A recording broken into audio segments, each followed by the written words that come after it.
And we are live. You heard the man. That's right. You heard the one and only Maverito, who we're going to get to here in just a second. Let everybody know that we are live. That's right. That means it is Thursday night. That means you are tuned into PM and the PM. I have to point this out. Like, this shouldn't be a thing, but it is. We're on time.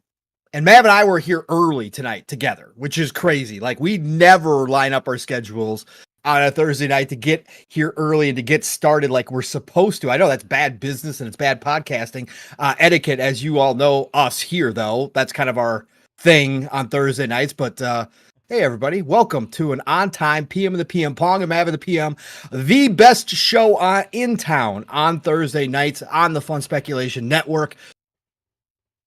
That's right, you heard it. It is the best show in town on Thursday nights on the Fun Speculation Network, because Mav and I think so. So anyways, everybody, I hope you're all having a fantastic week. Whew. I was hoping, Mav and I both were. We had our fingers crossed that we were going to be talking Oblivion Remake surprise today, but that didn't happen.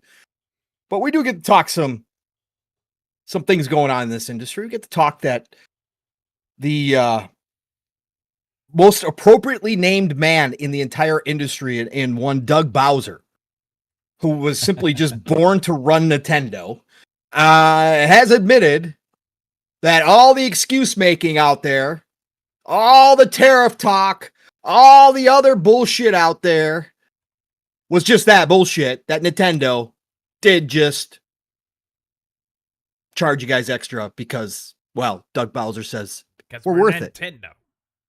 And the pseudo-intellectuals will have you believe that Nintendo did not pull Don Matrick this week. I've been hearing that discussion. It is amazing. The absolute pretzels people twist themselves into for certain companies, and this goes on all sides, just to avoid dropping a little criticism.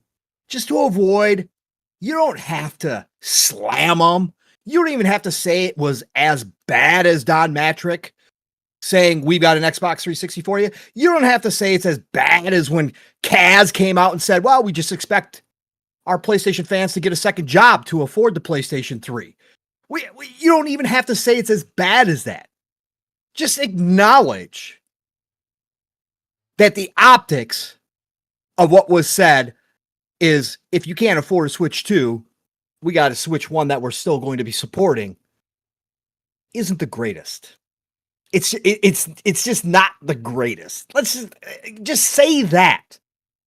But anyways, we'll talk about this stuff. We got more to get into. There was a cool show today, cool little indie show. Mav didn't get a chance to watch it. I only watched part of it. Nothing major was announced there. Again, it's what I forget. It's a Triple I. It's a very cool show, by the way. There's a lot of cool indies that show up there. We're going to run down that list. We'll get into a couple other things, too, going on this week. Obviously, the thumbnail, the beautiful thumbnail, thank you, Miss Caitlin, as always, for that, is about the showcase, the June showcase from Xbox, which was announced digital only. Mav, is there another pandemic going on? Did I not hear? Are we shutting down the world again? Is that... I haven't heard that we're shutting down the world again. I don't think tariffs involved fans showing up to a showcase. So I don't know, but we're going digital only again from Xbox. So we're going to talk about that a little bit, just speculate on it. But we did find out that the Outer Worlds 2 is going to be obviously the direct showcase, right after the showcase, the extra direct that they've been doing, the highlight, as we could probably call it. So we're going to talk a lot about that because we got to see some Outer Worlds 2 gameplay as well. So let's get into it, folks. Again, thank you all for being here, whether you join us for 5 minutes or the entire time. Nothing but love and respect to each and every single one of you for coming out. So let's get to my co-host, the man who owns about 49.5% of this channel here, the Fun Speculation Network. The man who got a haircut today, he informed me. The man who has been busier than shit, but he still shows up to do shows. So let's give him a round of applause. The one and only Fun Speculation, a.k.a. Mav. What's going on, brother? How the hell have you been? Pretty good. Wait, I didn't show up Monday to do a show, so there's a That's true. caveat You did there. cancel. I did forget you canceled FSP. Yeah, we did, unfortunately, but we're you didn't here. have to admit that. You could just let that I slide. could have, but I feel like being transparent is important to my audience. Okay. All right. Fair enough. No, man, it's been a good week. It's been busy with work. Work's like crazy right now. But besides that, I haven't had as much time to game or been too tired to get super sucked into any one thing. It's been more Assassin's Creed Yep. Shadows. I've dabbled in some South of Midnight. More Balatro, of course. I did try a little bit more of Atomfall as well. Just kind of running the gamut on things, man. I got my eyes. I'm having a little bit of this problem that I have sometimes where there's like Mm. one specific game that I'm really looking Mm. forward to playing, and it's Mhm. always on my mind. So nothing that I'm Mhm. currently playing is scratching that itch. And I don't want to play the games that would scratch the itch because then that might ruin the excitement and hype I have for the game that's coming, and that's Tempest Rising. So I'm looking forward to that a lot right now, and that kind of has my eyes and heart set on playing that. Also, there was another game that launched in Game Pass yesterday, Commandos Origins. Yes. I dabbled in just the very early Okay. bit of that, just to kind of say what is this going to play like now, and all that kind of stuff on Xbox. And but yeah, just been kind of trying things out, doing my grazing thing more than anything this past week. Grazers welcome here. Yeah, You absolutely, know that. bro. But yeah, man, what about you? Been good? Yeah, been good, man. Again, I'm in the same boat time frame wise during the week. Just gonna be this way for this year, at least. So just kind of getting used to it, but trying my best to get gaming in. I did download South of Midnight as I said I would. For sure, it's in Game Pass. Again, mechanics wise, gameplay wise, not my style of game. But that's okay. Again, Game Pass, the grazer that I am, I gotta try it. I gotta jump into the world. I put out a tweet with some screenshots, of course, that I always do because I think that is important. Listen, first impressions. If this was my type of game, as far as gameplay goes, I'd be hyped. Like the presentation that Compulsion games, and you guys, if you guys don't know, I love Compulsion, right? I was one of the ones that like We Happy Few. I've been a Compulsion cheerleader for a while. I wish they would have made a different type of game, so it would have been a game that I would have been more interested in, but that's okay. I want Compulsion to do well, and I'm so happy that they got to grow underneath Microsoft. But I gotta say, presentation-wise,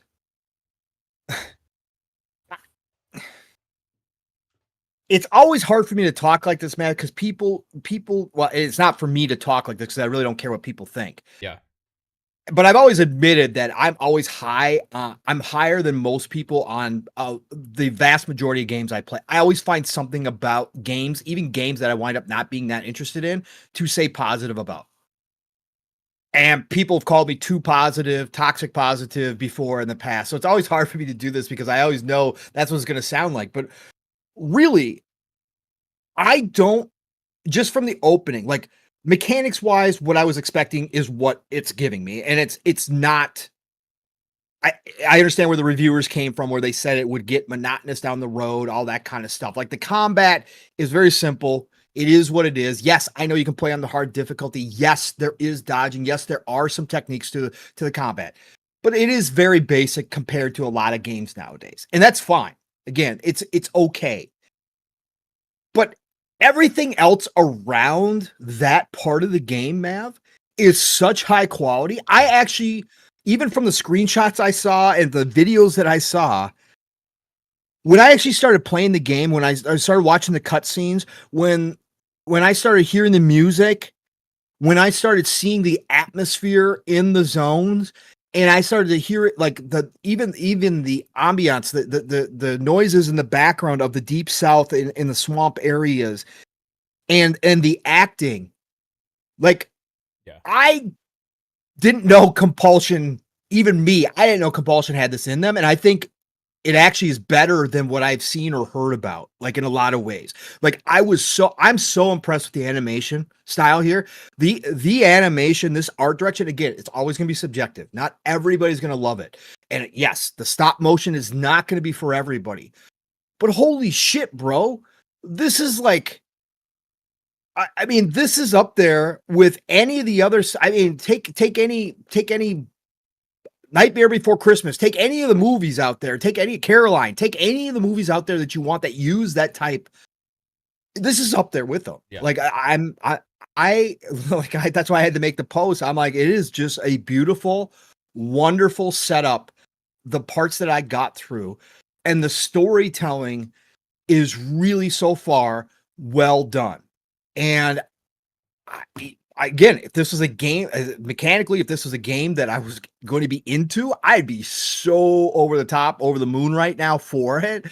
I'm going to be real. While I was playing it and while I was mesmerized by all that stuff that I just talked about, especially the music in this game, bro, wow. Like, and I'm early on, but the music kept catching me.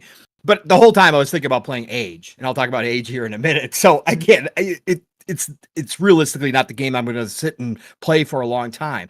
But I really do believe that for the people who this style game appeals to, you really do have to try South of Midnight if you have not tried it. Even if you don't have Game Pass, if this is a style of game and you understand that mechanically you're not going to get some complex combat system, you're not going to get some combat system that evolves dramatically over time.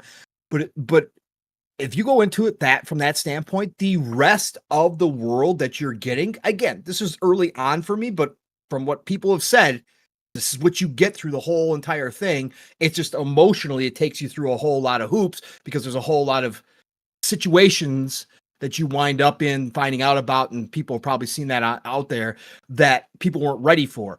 But overall, quality, I did have one crash. I did have one crash back to the menu, trying to upgrade. I was upgrading a skill.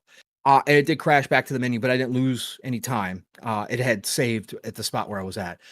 But I just got to say, Compulsion Games, hats off, man.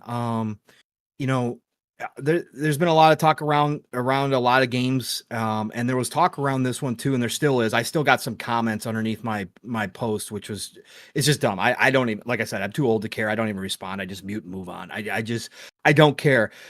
But some of the talk around this game, I don't see it. And I don't understand it. This game is a serious game in a lot of ways. It takes on some serious subject matter, even if it's in a fantastical world.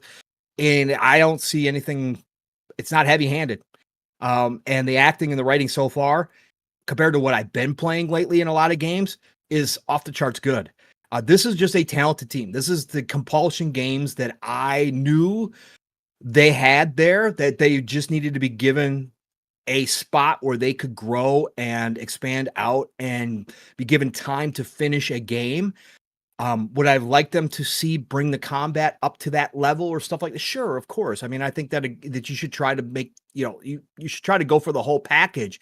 But they made the game that they wanted to make, and this game is more about the storytelling at the end of the day. And I just got to say, this is a high quality bar for Compulsion, and hats off to that whole entire team.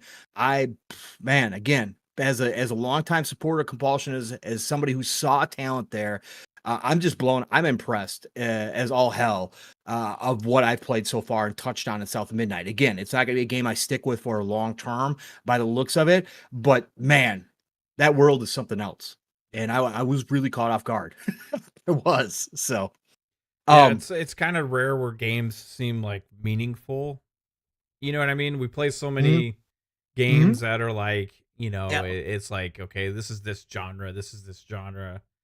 This is telling a story we've seen 1,000 times or whatever, right? But then, like, it seems like everything in this game is very meaningful and purposeful, right? And I'm still early on, but yeah, I ditto on your sentiments with the voice acting. The story is super engaging early on. The quality of the world around it, it runs smooth. Like overall, it's just a very high quality game. I'm not super nitpicky on like combat stuff and everything like that. Like it's not necessarily the game I would like seek to Mm, get that kind of necessarily sure, super I get hardcore that. experience or whatever. No, So it's more about what the world is trying to tell me and the absolutely. story that you're going on. So that all captured me from the get go, and I'll be playing through it. I don't think it's that long, so it's one that I'll probably finish for sure. Yeah, but I like the story so far, man. It's like really cool and it's different. Yeah, It's original. It's like think thankful that we have unique experiences still, right? And we usually would have to look for that kind of stuff from, like indie studios that are not supported by big first party publishers and all these other kind of things, right? But this has actually, been in development for years, allowing them to release a polished product, take their time with it, and I think it's showing so far from what I've played. Only critique I would have so far, the camera was a little wonky at first. Took me a little bit getting used to. okay, sure. That's it, really. Okay. And they need a photo mode. They absolutely need a Yeah, photo. yeah, yeah, I can't stand games now without photo mode in 2025. This can't be a thing. Like especially a beautiful game like this. Like you can't not have a photo mode. Like it's ridiculous. It's yeah. dumb, but it's my thing. It's just crazy. Yeah, I agree with you. I think this was what originally way back when we talked about acquisition season and stuff, man. When we talked about at that time before, obviously, so much has changed. But when we used to talk about this is what we envisioned for teams underneath the umbrella when Phil came out and was so supportive and it just said, "Look, we're not stepping in and changing the teams. We're not going to tell them what to make. We're here to get as many roadblocks out of the way as possible so the team can make the game that they want to make." Right? It's pretty close to what his original quote was. I'm paraphrasing a little bit there.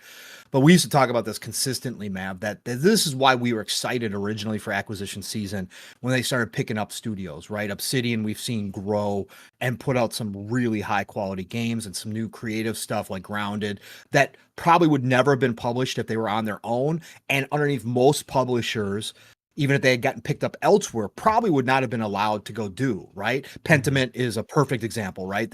There's no way they would have most publishers would have greenlit that type of game for a developer like Obsidian, right?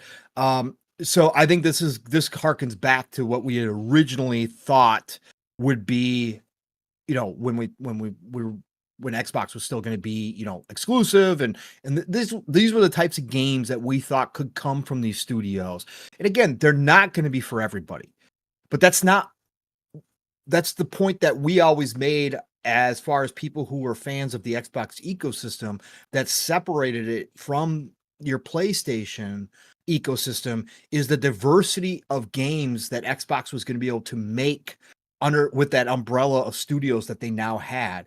And this just falls in line with that. This is not going to be a game for everybody. And if you sit out here and say I'm not interested, cool. Again, I'm not going to be one of the people that does now, because the discourse around these games are so strong, judge you for that either and say, oh, there's got to be a reason why you don't want to play this, some nefarious reason. Nah, I get it. Again, it's not my type of game either, and I'm not gonna stick with it. But I just think it adds to that collection of games within Game Pass and within the Xbox ecosystem itself that just shows this diversity of lineup that you can't get anywhere from else from one publisher. I think Xbox is in those terms, the best publisher out there right now because of how many different styles and types of games you get. And again, allowing their creatives to be creative with their games. And so this is a perfect example. And I'm just happy for Compulsion. They got to make South of Midnight the way they wanted to make it. And I think it's a cool story. And it helps tremendously for me to be set in an area of the country that isn't explored very often, bringing in new mythology, new feeling to the game. It doesn't, sure, you could say some of the areas or some of the ways that they present, like the whatever you want to call it, the poison or the darkness looks similar to other games, but the feel of that area is second to none. And that whole opening scene, Mav, with the storm and stuff, Yeah. blew me away. Like they did a tremendous job with the feeling of that storm. And so Yeah, I just think this is a really cool example of what we originally saw coming when Xbox was making all these purchases. So again, Yeah, it hats off kind to of kind Compulsion. of reminds me of like a really high quality original unique animated Mm, movie. You know what I mean? correct. Yeah, Yeah. yeah, for sure. Yeah, The you animation is were saying stuff like Coraline and things yeah, like that, yeah, that are all yeah, very original, unique, and like it kind of yeah, just how the story progresses and presents itself, like it kind of reminds me of that. And it's as engaging as, you know what I mean? I think the story is going to be really great in the long run. But we'll have to get there and I have to see, how it yeah, pays off for sure. But it's definitely off to a really good start. yeah. I just yeah. This is like I said. I'm not always right, but I saw the talent within Compulsion. And this all goes back all the way, it goes all the way back to Contrast. Contrast was one of the first games I picked up on the PS4. It was an indie darling on the PS4, and it was very basic. It was, their first game from their studio. But it was such a cool concept where you use the shadows to solve puzzles, and it was just such a cool world that they set it in. Like that was my first taste of Compulsion, and from then on I was supportive. And like I said, We Happy Few, I understand why people didn't like it, and it was half baked, and a lot of things went wrong for Compulsion when they created We Happy Few. But what was there, I really did like, and that's why, God, man, when Xbox picked them up, I was super excited. And Phil has talked about them nonstop. So to see their game finally out after all this time, and yes, it did take a very long time to get to this point, is just really dope for me. So, yeah, man, awesome. So again, try it. Uh, Again, if it's not for you, it's not for you. I totally get it. It's not going to be one of those mass games that everybody has to play. It's just not. But there's something there. There's something really cool there. Other than that, I'll make it quick. I've been playing a lot of Age. As I told you all, I got them all downloaded again. I do have Commandos downloaded too, by the way, Mav. I do have to check that out. I Yeah. did turn it on just briefly to see kind of the intro, and it was awesome. I love World War II. As a history buff, I love World War II. I love when they bring in the old footage into games. I think it's so damn cool, man. So I was watching the intro, whatever else. But Age, this week it was Age 4. Now, Age 2 Definitive Edition just got its biggest update as well, including even some graphical updates. They're still working on Age 2, and they announced expansion for May. So I got Age of Mythology that I've been playing, and now Age 4 got updated, and now Age 2 Definitive Edition is going to get expansions as well come May. This has been just a hell of a run for World's Edge and the Age series. Age series is ridiculous. Plus, it's releasing on, Age 2 is now releasing on PlayStation 5 as well. Age of Mythology already did. I'm assuming Age 4 will be coming over to PlayStation 5 at some point. But I'm on an Age run like nobody's business right now. So the Knights of the Cross and Rose expansion for Age 4 dropped this week. And I told you I was ready. I had pre-ordered, ready to rock and roll, got my 15% discount on that sucker. Listen, the Templars, I am just having a freaking blast. Age 4 plays so good right now. It is so smooth.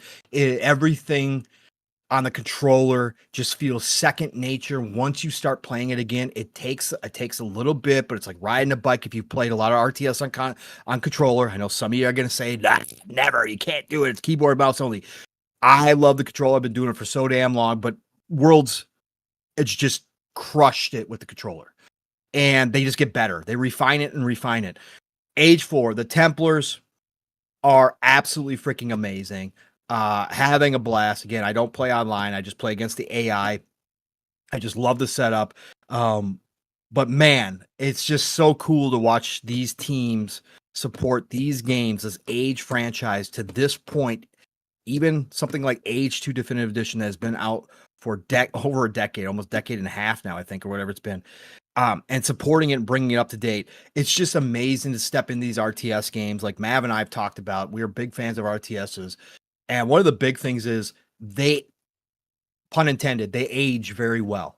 I don't care how long it's been. Sure, you can nitpick some of the older RTSs if you go back and say the graphics aren't great nowadays, whatever. But the gameplay is like a fine wine. It just never gets old for those of us that love them. So once they're here for life. It'll be 30 years from now if they never touch age 4 again. And I could still play it on a PC then or whatever we got then, right?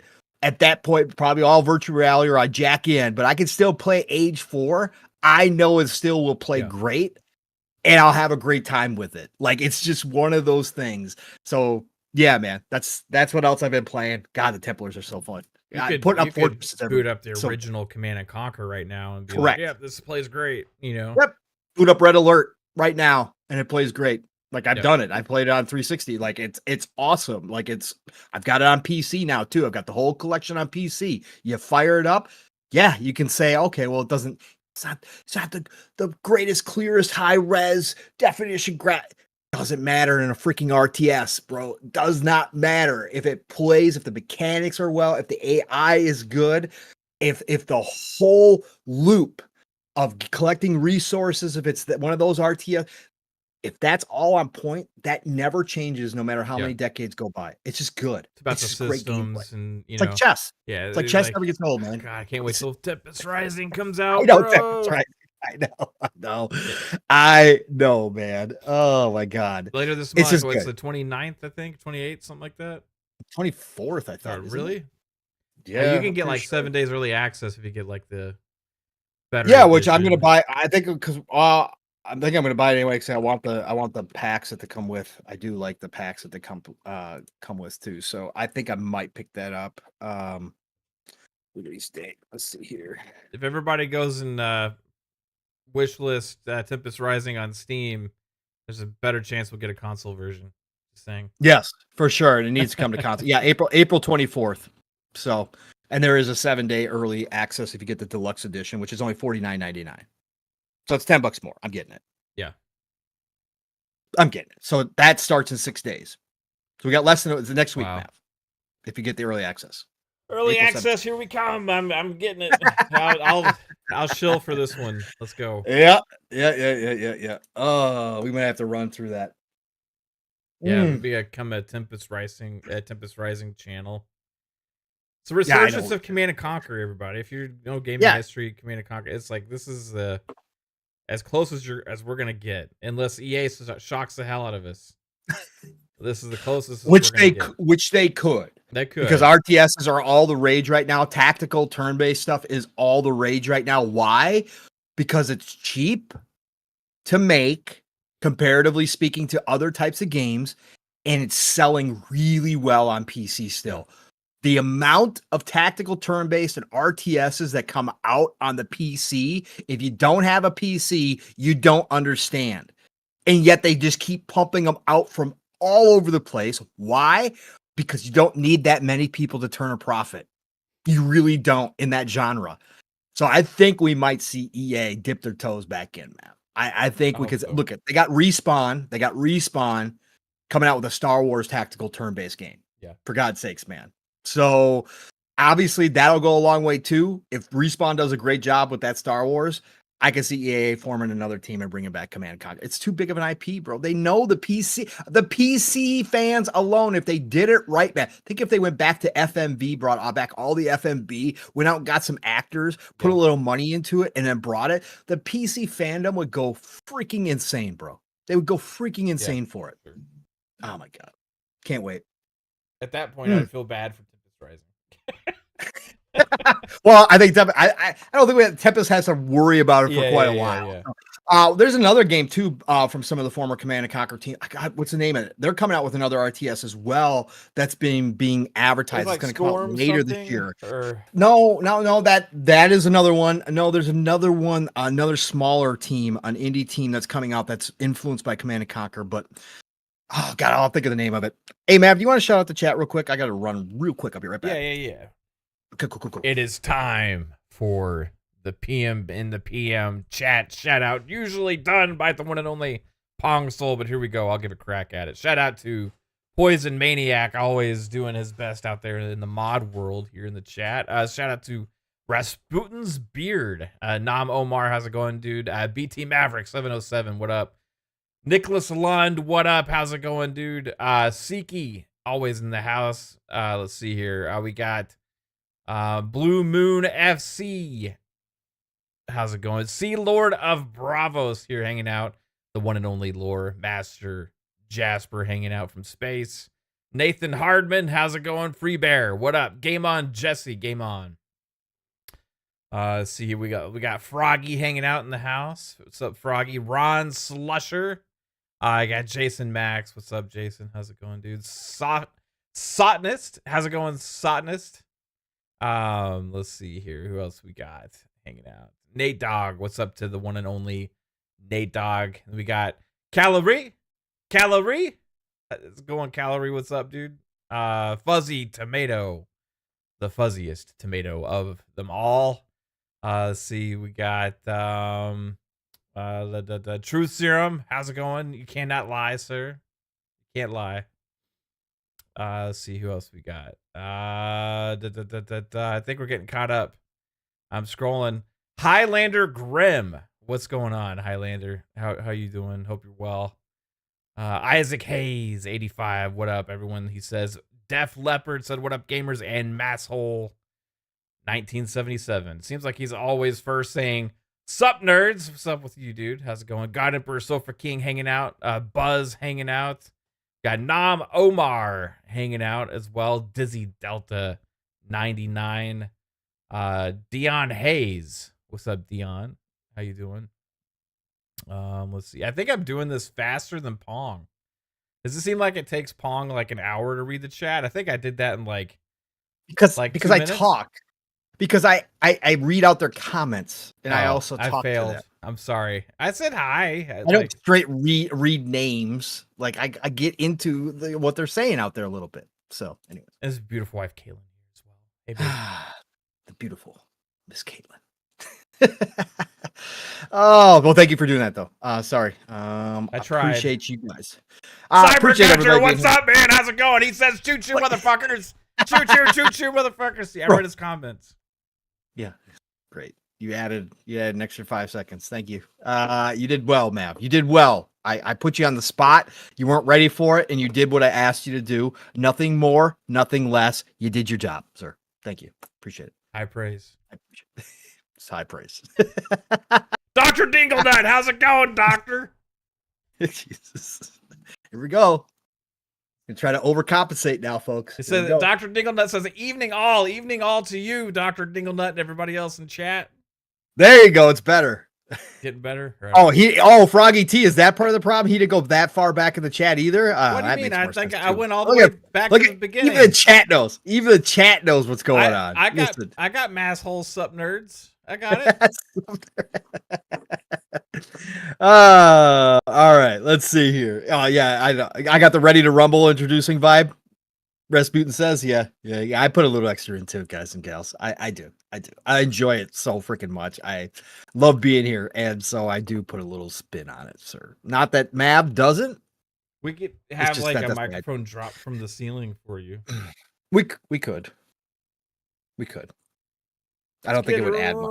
Ready to PM. It wouldn't add. That's just copying. I don't want to do that. Yeah. So that's why we don't want to sell beans. It's copying. Yeah, no beans. I'll riff off people, but I don't want to sell beans. I did get a new shirt. What'd you get? Got a new FS shirt. Kate got it for me. Oh, really? Yeah. That's nice. I like it. Embroidered. Like embroidered. It has feeling. I'm not rubbing. Oh, I see it. Yeah, I can see it. Yeah, you are.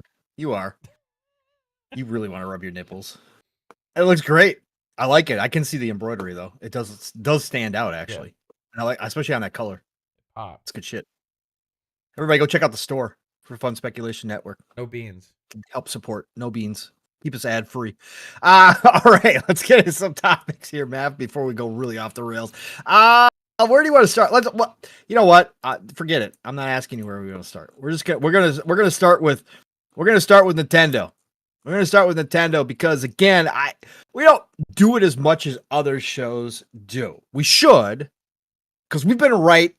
We've also been wrong. Don't get me again. We're not one of those places that say we're never wrong, but we have been right about a lot of damn shit around here. over the years through all of our speculation. But being right about Nintendo just being a greedy, shitty ass company, just like all the rest of them, for me is extra special. And watching the defense force out here for Nintendo, and again, there was a lot, and even the barn, the stables started coming around, Mav, because they're pseudo-intellectual leaders out here on this out in this platform and on YouTube. They're pseudo-intellectual leaders. Decided that it probably would be a good idea, Mav, to start defending $80 games. Probably, and I'm just guessing here because I don't know any of them personally, but probably, Mav, because they know their favorite company is going to start charging $80 if Nintendo's freaking charging $80. Something, obviously we talked about last week was going to happen. So they've decided that they better start defending this $80 shit right now because they know it's probably coming down the pipeline for PlayStation. So they're just getting ready. They're priming the wheels to move those goalposts. But man, oh man, again, business can do whatever they want to do. It's a business decision. But the fact that people had to twist themselves into pretzels around here to blame everything under the sun, including the tariffs, for why Nintendo would do this. And they didn't have Doug Bowser come out and just be like, nope, we did it. You want the quotes? This is from Okami13, by the way. Shout out to Okami13_. Dude does good work out here if you want to follow somebody who covers a lot of the news and brings up a lot of the news. Nintendo's Doug Bowser, this is from the Washington Post story, justifies Mario Kart's world's $80 price tag, says it takes advantages of variable pricing. We got a new word, everybody. We've got a new word in the industry. 2 words, but we got a new term. Get ready for it. Variable pricing. Quote, what you see right there is variable pricing.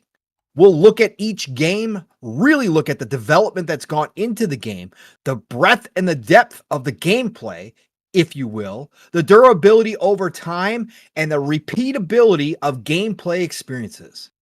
Those are all factors, and there's many more that go into consideration of what the right price point for the game. So I think you can anticipate that there will be variable pricing, and we haven't set a benchmark. They haven't set a floor either. No, sir. No, sir. They haven't. And of course, this was in regards to Mario Kart World, which is, one of the first $80 games that they have stated is going to be $80. Doug Bowser also in that same interview confirmed that the game prices and the console prices had nothing to do with the tariffs. So that was all just Nintendo reading the room, looking around at their fan base, listen to some other fan bases, scream and holler that they would pay more for premium exclusive experiences. Probably looking over at Strauss Zelnick, knowing what he's going to do with GTA 6 and going, we could pull this off. A couple of our games. We could pull this off with some of our games. Zelda, Mario. We can get some more money out of our fans, Mav. Hell yeah, we can. Look at Mario Kart World. Look at how expansive it is now. We've got Mario Kart Horizon. We've done what Forza's done with Mario Kart. We should probably slap a bigger sticker on that sucker right there. And our fans will eat it up. So that's what they're doing. And again, they're allowed to do this. It's business. It is business. It is greedy ass fucking business. And I'm not here to run around and pseudo-intellectual everybody and try to talk about, inflation, how lucky we've had it for so long, Mav, that the prices on games haven't changed. We're getting so much more value than we did back in the day. We all should bow down to the companies and just be thankful that they haven't raised them even more because they could. It's just magic that a game can even exist. It's magic. It's a miracle, Mav, that a game can even come out and work. I just want to take a small victory lap here and just say again to everybody out here running interference for Nintendo or any of the companies. Again, you've already heard my whole spiel. I'm not here to judge anybody who's going to go buy these games, these consoles at any price point. I don't give a shit. I don't. The 3DO, the Panasonic 3DO, for anybody who wasn't around, was like 800 freaking bones back in the day. Okay? And it was gone in a flash. I'm not going to judge anybody for going and spending the money on something that they feel brings them value. I'm not going to do that. I'm not here to pocket watch anybody. But nor am I going to defend million-dollar corporations who make record profits quarter after quarter after quarter and just say, yeah, you should always put that back on the customer to make you more money. You should always do that because we customers should just be happy that this expensive hobby allows us access to buy these games. I should be grateful every morning as part of my thank yous and my appreciation in the morning that you guys even exist for me to enjoy. So whatever you put out there, whatever dollar amount it's at, I should be happier than a pig in shit every single time. I'm not going to do that. Guys and gals, I'm not going to do that. This is bullshit. Nintendo, again, if you love Nintendo and you love their style, I'm good with it. That's fine. But we're not even talking about technologically advanced games here. And I know that's only a portion of it. I know that doesn't make a game great. I know that that's not the complete story on anything. I understand that. But we're not talking about the Switch 2 being some gigantic leap that all of a sudden has made these games 100 times better than they were before. And so they feel like they should upcharge you an extra $20, $30. Like, that's just not the case in my eyes. Right? But I just wanted to point out that Doug Bowser admitted that this was their own. So can we stop with the Nintendo is a little company that they are just a special little, one of the only peer companies left. And they're just this little toy company that's been here all along, just making special little memories for all the little boys and girls. And that's all they do. And that's just, they're just loved. They're just loving. They just give and give and give and never expect anything back. Can we stop with the nonsense? And just admit that Nintendo is a greedy-ass corporation just like all the rest. It may be your favorite greedy-ass corporation. I ain't here to argue about that either. Let it be your favorite greedy-ass corporation. But stop running interference for these big billion-dollar, trillion-dollar companies and million-dollar companies. They don't need you to take their arrows. They are doing just fine for themselves. And just admit what it is. It's a greedy-ass corporation taking advantage of their fans. Mav! I got my sayings out because, again, Nintendo's one of my favorite ones to talk about because people just don't like to talk about them. But, Matt, what did you think about Bowser coming out and admitting, hey, we now have variable pricing? God, Strauss must be just love. I'm telling you, Strauss is absolutely loving this, Matt. I said they were going to do it anyways. I never said that any other company had to do it for Strauss and Take-Two to come out with GTA 6 and overprice it. I said they were probably going to push it from the beginning. But Strauss, now that this ice has been broken and now that there's a new term in the industry, and I wouldn't doubt that these dudes do have meetings sometimes or emails where they talk about what the kind of talking point is going to be going forward for the industry. I do not doubt these powerful guys do this. We've seen this elsewhere. But now that this variable pricing is out and Bowser laid it out, Matt, right? You really look at the development that's gone into the game, the breadth, the depth of the gameplay, if you will, and the durability over time and the repeatability of the gameplay experiences. Strauss has got to be going, thank you, Bowser. If they didn't talk about it, thank you, Doug. Thank you, Doug. I already mentioned this and people really did not like I mentioned this, but man, GTA 6, there is no game that gives more to people than that, what you just explained. I like this variable pricing. But what did you think about that, Mav? What did you think about Bowser admitting that none of this had to do with the tariffs, even though that was one of the big talking points last week, and that this was just straight up Nintendo? What are your thoughts right now, Mav, on Nintendo and how they're going about handling the Switch 2? Hell, even get into, Mav, if you want to. I didn't even touch on the whole, hey, if it's too expensive for you, we're still going to support the Switch 1. We got the console for you over here, Mav. Lay it out for me, Mav. What you got? Well, earlier I said you haven't announced that there's a floor to the pricing. What I should have said is they haven't announced that there's a ceiling to this variable pricing. I mean, it's like, I think they're just setting the table to where it's like, hey, we can, because isn't it worth your happiness to pay $80? Doesn't it just make you happy? And then when they talk about replayability, he's got a point there, because we've replayed the same fucking game every generation that Nintendo's existed. The same fucking shit comes out every single time. It's like, wow, okay, like a Mario Wonder. Yeah, great, cool. Yeah, I'm a fucking elephant now. World changing, right? Thank you. Yep. Yeah, next time we'll be a fucking giraffe, and they'll charge another $10 extra. Woo. I worth it. Finally, we can get off the track in Mario Kart. There's never been anything like it ever before in gaming. To be able to drive off of the track and get off the course and actually see something else besides the actual Rainbow Road. $10 extra. It's worth it. You'd be replaying this thing for 10 years. And guess what? Next time there's another new Nintendo device, you'll replay the same shit over again. And with variable pricing, now it's worth $10 more. I don't. You think the expansions for Mario Kart World will be free now, Mav? No. Because of the $80 price point? No, no, sir.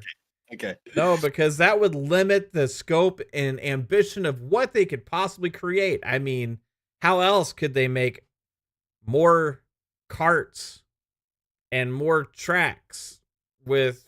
Oh, wait, I forget.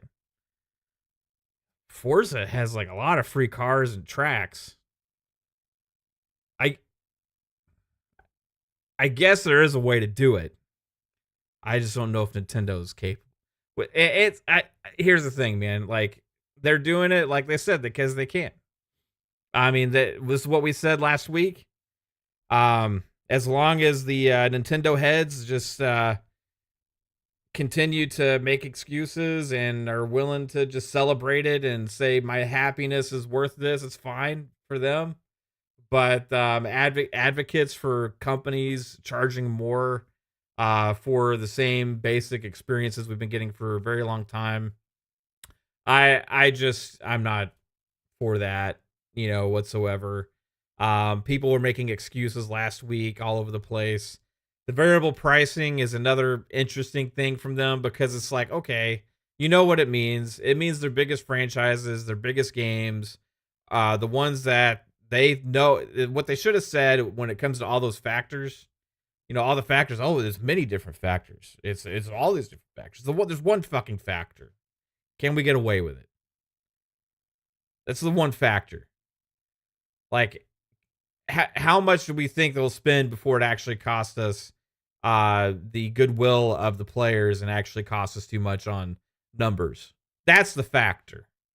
It's not about how much the development costs or the ambition or the scope or the time spent making the game. It's about, can we get away with it? That's the factor. Let's just be honest, Doug. You were honest about everything else. You're living up to your name, bro. The villain, man. It's like, I don't know. I don't like it. Nintendo games, honestly, should be the cheapest out there. If I'm just being honest, comparatively to all the first party games, that if you count all those factors in, that good old Bowser goes in check boxes like, oh, time spent, ambition, replay, all these things, right? That they should be cheaper than the games that cost $400 million to create. You know what I mean? I don't understand. Later, like this year or at some point we're getting that Sonic kart racer game. I guarantee you it's going to be great fun. It's going to look better and play better on PlayStation and Xboxes and than what Nintendo can do. It's not gonna be open world It's though, not man. going to be $80. I'll guarantee you that. Right? Like you think that Sega would go fucking crazy and try and charge $80 for that? It's just like there's been so much praise and love of Nintendo. Uh, they act like they're kind of infallible at times, that they have earned so much goodwill because of the magic, right? Because like what you said makes you feel like a special little kid, having fun with these games. It just makes you feel all good and warm and fuzzy inside all again and again. It's just something they can only do. Yeah, but at some point that shit wears off, man. And it wore off for me last generation. When they stopped making a console for me and seeing them go this route with their pricing. And that, I mean, they've done a lot of weird moves. They've released games for a limited time period that are just shitty remasters, right? That are charging full price for. They've done numerous anti-consumer things that we've called them out for. They've done some pro-consumer things, like I think like the virtual card thing is like interesting ideas and stuff. We can talk about some of that stuff, but overall, don't lead the way. Don't be the one to lead the way. Like don't set the example. That is the worst of them all. You go out there and you say that our games are worth you give the excuse for everybody else to think that theirs are equal or better than yours.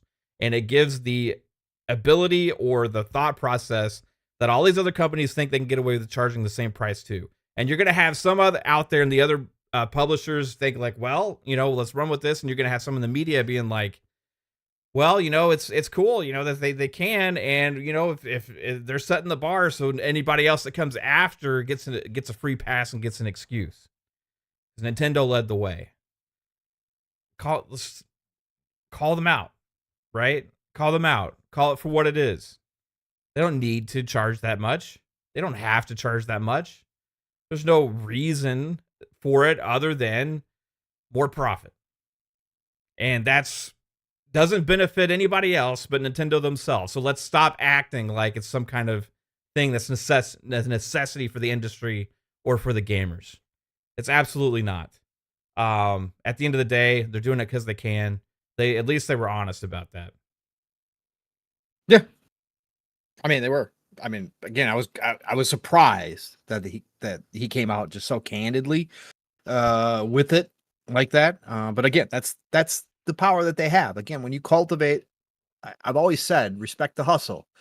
When it comes to Nintendo, as much as I haven't been interested in owning a Nintendo for decades, I always said respect the hustle. They built this ability to do this and take advantage of their fan base. Again, Sony did the same thing. They made themselves into the cool kids.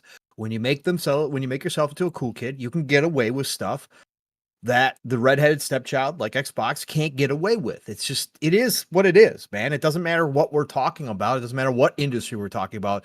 There's cool kids and there's not cool kids. And the cool kids do run the ship. And Nintendo's one of them. And again, they're for all the people saying that this is like, again, the Don Matrick moment with, Bowser saying, well, if you can't afford the Switch 2, we've got a Switch for you. It's funny. It's memeable. It is not great optics whatsoever. Like I said in the beginning of the show, it's one of those moments that I'm sure he even flinches now looking back and says, I probably shouldn't have said it that way. Or I should have thought we should have come up with a better way to present this as a fact. But my point here is that, is this going to be their Xbox One moment, Don Matrick moment? No, not as far as business goes. I don't believe that for a minute. Now, I can wait and see. Some people are claiming that, Nintendo's got problems like, Xbox did when Matrick did his famous quote, or when Kaz came out and said that, the PlayStation 3 pricing that, he expected his fans to go get a second job. And we saw what happened with both of those systems. And Nintendo has had the Wii U in their past. But I don't think that this is going to be the scenario. I think the Switch 2 is going to sell like freaking hotcakes. I think everybody's going to sell their kidney, Nintendo fan wise, to make sure that they get one.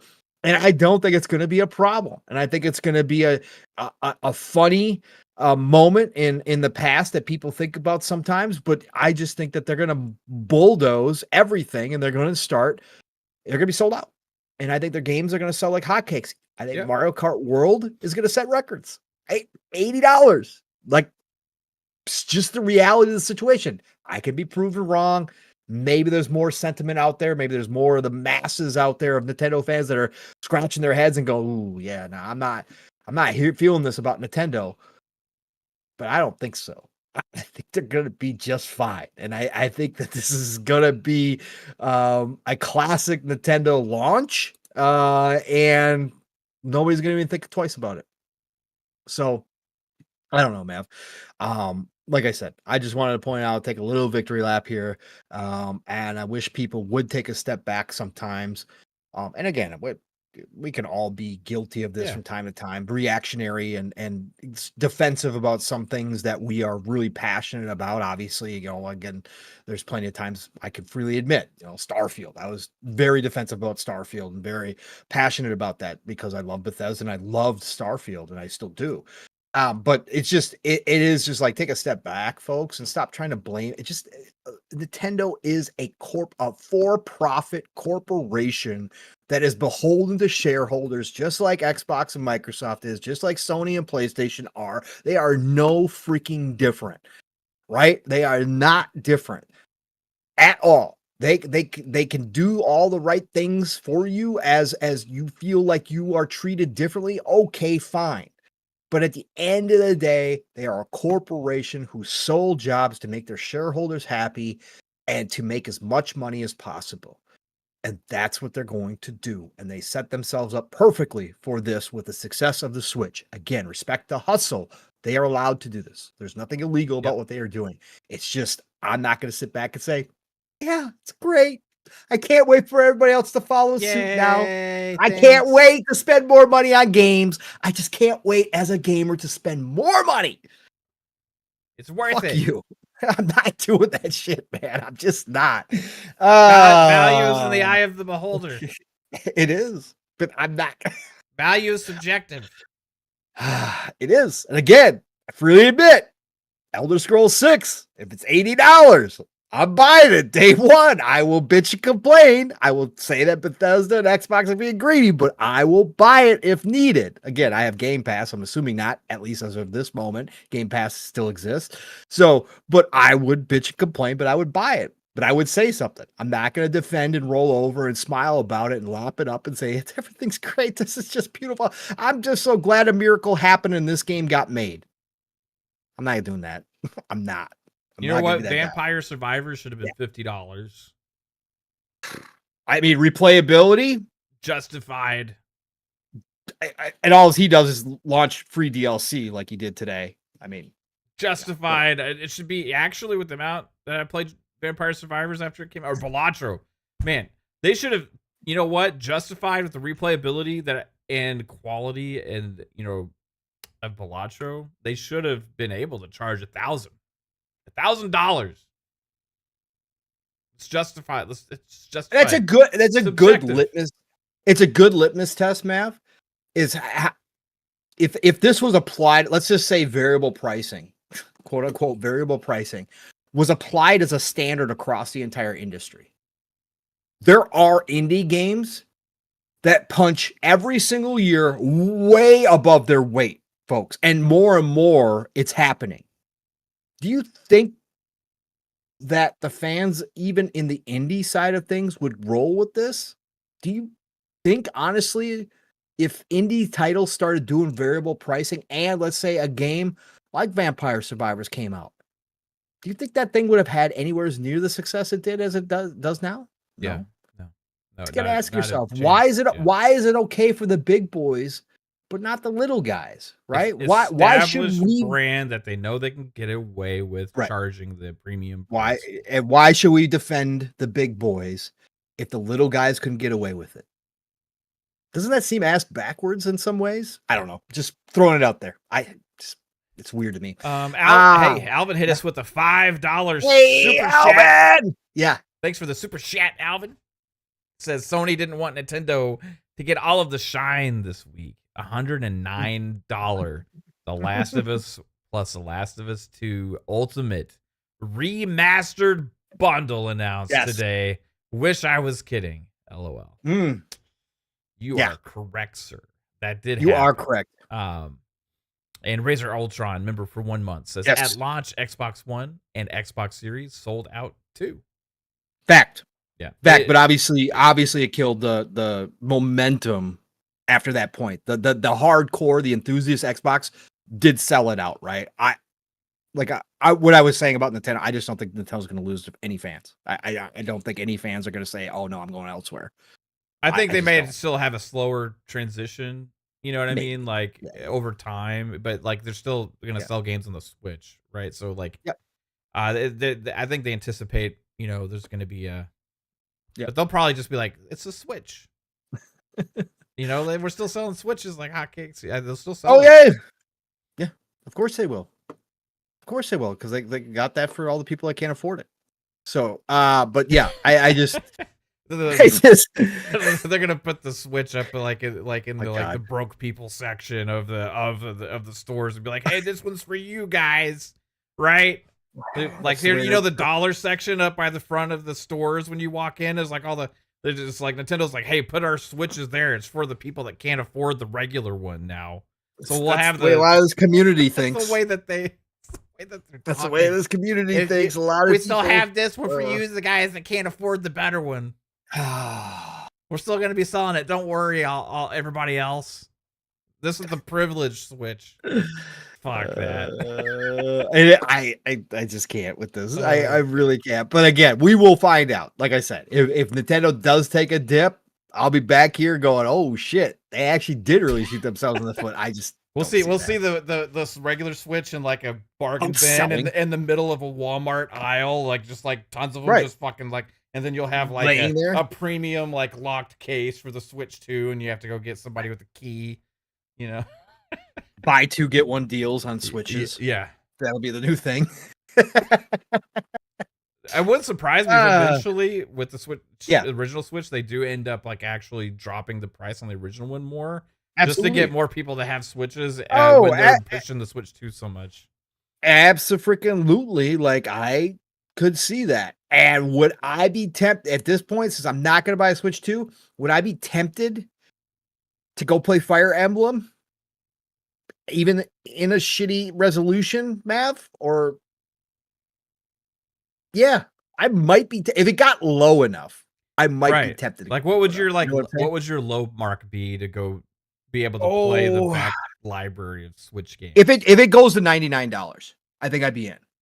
Like to me, that's a buy. Like that's just that's how much it probably should be.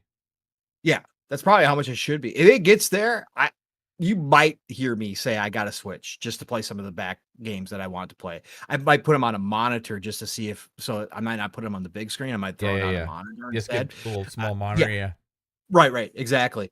But yeah, $99, I'd be tempted for sure. A lot of great games that, were released on that thing. Yep. Not a lot of them that I want to play, right? Outside of Nintendo first party, but there's a lot there that I do want to get into. So, yeah. That'll be interesting to see if they do that, man. I think they could by Christmas time. Could you imagine how many they would sell if they dropped the price to like a ridiculous? That's what I'm saying. It's even $150 or something like that. They would even $150, yeah. But if because remember we talked about this with the Xbox, with the streaming box, right? Yeah. We talked about what that magic price point would be with a controller, in that box, and I think all of us to a T were like $99. Like it's just there's something about the $99 mark. Not that that's It's like a not that that's thing, not too. Yeah, not that that's not like a significant $100 is $100, and that's not not only $20 more than the game. Right, exactly, and possibly only $10 more than a physical game. We'll see what happens with that. But I just think the purchases at that point become throwaway purchases. Like it's like whatever for a lot of us.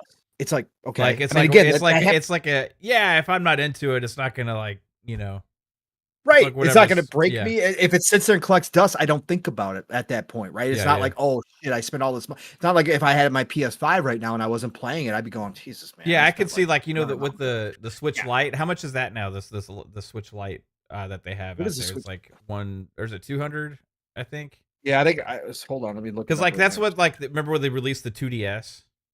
At the end, Yeah. kind of, towards the end of the 3DS lifespan, and, like, the 2DS came out, and it was, like, ridiculously cheap, Yeah, you you can get them know? for 199. Yeah, 199 at Target. Yeah, Yep. so, like, I could see them start sell those Switch Lites for, like, at some point, ridiculously Mhm. low.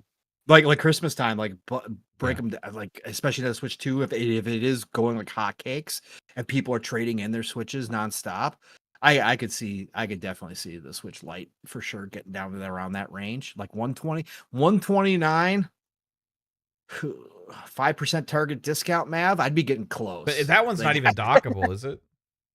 oh, that's right, the Switch Lite is not dockable, so that would be out for me if that's the Yeah, case. I think that one's not dockable. I'm not sure. Shit. Is it really? I mean, I Uh, don't think it comes with a dock, but I don't know if it's even dockable. I mean, it should be because it just plugs into the USB-C, right? I mean, when you dock it, that's how my Switches were, but I never had a Switch Lite, so I'm not sure. Switch Lite owners No, out there? it says foregoing the home console mode for a slimmer design. So yeah, it doesn't work hooked up. It doesn't Okay, dock. So yeah, that right. is the Not difference. dockable. Oof. So no, then I would be out. I need a dockable because I'm still not playing Yeah, handheld yeah, mode. yeah. Fuck. Interesting conversation though, because I could see them doing that with the Switch, especially the way Bowser said we're still going to support it. Although the way he said that also means that I don't think they're going to discount it heavily. I just think they're going to hold on for as Yeah, long yeah, as yeah. possible, keep charging, like It's as just long as they crazy can the way sell 'em. that what they Yeah, said that, yeah. man. It's just kinda like it's just a bad way of putting things. Like it is that Matric thing. It is the Yeah, PlayStation thing about getting an extra job. You know what I mean? Like especially coming from Nintendo, it's even like a little different because like Nintendo's always been known as kind of like that family, correct. console, Mhm. the one that's Yeah, has been also cheaper than the others. yeah, And for that, it's like what do you like? You're outpricing the people that have traditionally been the fan base, but then you're saying that well, hey, we still got the lesser version for y'all. Like I just don't like that messaging at all. it It is what it I is. don't like I said, It may be it may be a reality, right? But like, right, it is. but it's It still is. not what you want to present at all, No. especially for that company. Um, s- No, and the fact that especially you're when it still comes to the fucking games. Like you can like because a lot of what he said was justifying the actual hardware price, right? Because a lot of his comments were about it being 449, which I thought based on the quality of what they're bringing out was kind of justified in and of itself. But mm, like in mm, reference to the games, like mm. that's where it hits even harder. You know? Well, yeah, and like you said, they didn't necessarily set a floor or a ceiling. And what's the next Zelda? What's the next Mario 3D? I mean, are we gonna go as Bowser? Because they're gonna sell Mario Kart World at $80. It's gonna sell. Yeah, There's no doubt. It's gonna sell a ton. yeah. The Is he next gonna big look at are they Mario gonna game. look at that in the next big Mario 3D or the next big Zelda open world that they do come out with? Are they gonna use that variable and go, okay, well, this has even more replayability than Mario Kart World does, and we're giving you this bigger, more expansive world than we ever have in Zelda or Mario before. So this is a $90 game. Like is that what I'm curious. Like this is going to be, and like I said, I just don't think I think they can get away with it, just like I think 2K is going to get away with it with GTA. So this is a new frontier, Matt. Yeah. This is a new frontier, and there's going to be a lot of companies that try this shit. There's going to be a lot of companies Hmm. because I mean, again, if you're Ubisoft, right, and you're looking at your Assassin's Creed games now, you can argue that Ubisoft, obviously at this point, is just hanging on. So there's no way they're going to take chances. But if you were to be real, like Valhalla, back when Ubisoft was still doing really well, and then we had this variable pricing, you look at something like Assassin's Creed and the time spent in Assassin's Creed. Do other companies like that make these open world games like a Bethesda scratch their heads and go, why not us? Mm-hmm. Like our games are bigger. We've talked about this, right? Yeah. I mean, Bigger, it more is ambitious, like pushing right. things I mean, forward. and it's not untrue that the general person who plays these big open world games spend more time in that game than they do in single player games like a Sony third person action game. Like we talk about that all the time, the difference, right? Spider-Man 2 comes out, it's talked about for 2 weeks to a month and it's gone. God of War, same thing. Not to say anything about the quality of the game, but I'm just talking about the actual, if we're diving into this definition that Bowser has put out there, what stops them from scratching their heads and going, yeah, our games, like Strauss said, we should be charging for the amount of time that people can spend in our games. Okay, are we in a new frontier with this? Are we going to start seeing more companies try it? Yeah. Huh? Instead find out. of V-Bucks, we'll be buying like Right. minutes. Jesus, or old EA guy that said that Battlefield should charge per reload during a match. Jesus. Per reload? Yeah, per reload. That was his quote. 1 Why not cent charge per reload. Those bullets aren't free. Can you? I don't even want to think about it. I don't want to think about it. I will become a retro gamer at this pace. I'll tell you what. It would change the amount of times I fucking reload. I'd wait until I'm actually empty the clip. I'm not wasting any bullets. I would be getting a lot of gunfights. I'm like, shit, I'm ready. I would learn how to be a sniper at that point. Yeah, 100%. I would snipe with my LMG. I'll only use fucking LMGs, single fire. That's it. That is it, bro. Oh my god, that'd be crazy. I would get the fucking enhanced size magazine and everything. Yeah. Mm-hmm. Oh yeah, for sure. I mean, you want to use every advantage possible. I just wouldn't play the fucking game. Let's be real. We're doing that. I'm not playing Battlefield anymore. You can kiss my ass, EA, if you ever go to that kind of setup.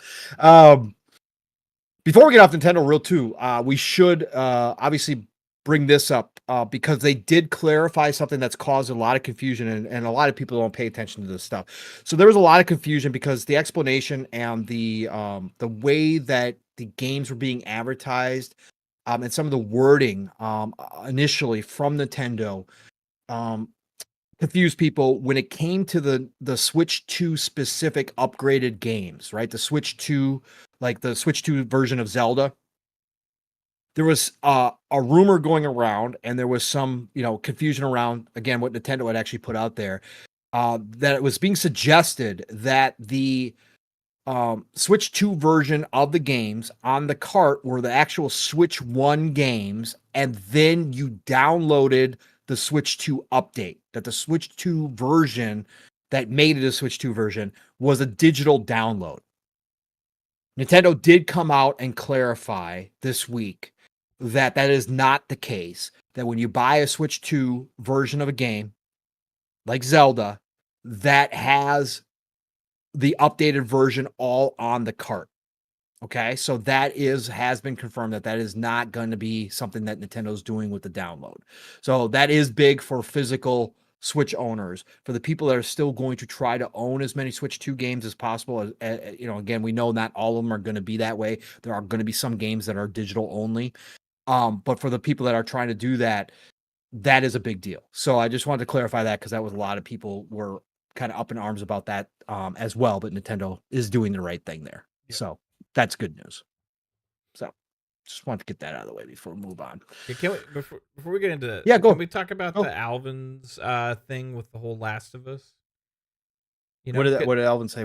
Earlier on the super chat, he's talking about the Last of Us thing again, because that's another thing that the companies are doing. Sure. And the one I almost, because I was thinking about this when this was announced, and obviously they're trying to resell these things as many times as possible and stuff, right? Mm-hmm. With the Last of Us 2 completed, or the Last of Us Complete Edition collector's version, or whatever it is. I feel like they're starting to treat the games, some of these games like Sony is specifically. Can I Like, stop you for just a minute? yeah. Wait, just 1 minute. Just 1 minute here. Way off. Well, not way off topic because we were just talking about it, but I want to. This is how messed up the internet is, man. What were we just talking about? The Switch Lite. Yes. Yep. We were talking about whether or not it could be docked. Yeah. On my homepage, the MSN homepage that pops up, right? Switch Lite, Because Switch Lite ad showed up. no, even worse. An article popped up from Austin John Plays from 3 days ago, supposedly, that says what happens when you dock a Switch Lite. What the fuck? It's crazy. I'm gonna clip it. It's fucked up, bro. It is really fucked up. Anyways, Yeah, that's simulation weird. never That's loses. crazy, man. It's supposedly from 3 days ago. It says 3 days ago from Austin John Plays, whoever the hell that is. Famous. Bro, We just don't know who he is.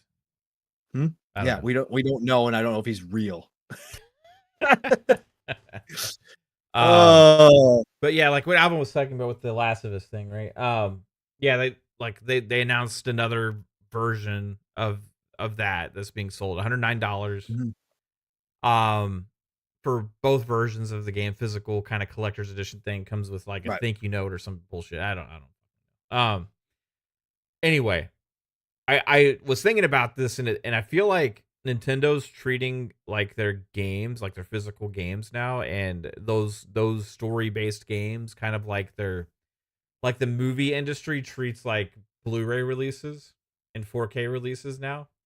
Like you'll have these classic franchises that have been around for forever. Just seems like every few years they get some kind of like special re-release edition collector's thing with like this in it, and it's just an excuse to sell the same movie again that you may already own, but to entice that same audience that's always willing as a collector to dive in and buy that. And I almost feel like Sony's realizing they can get away with doing that with their games, you know.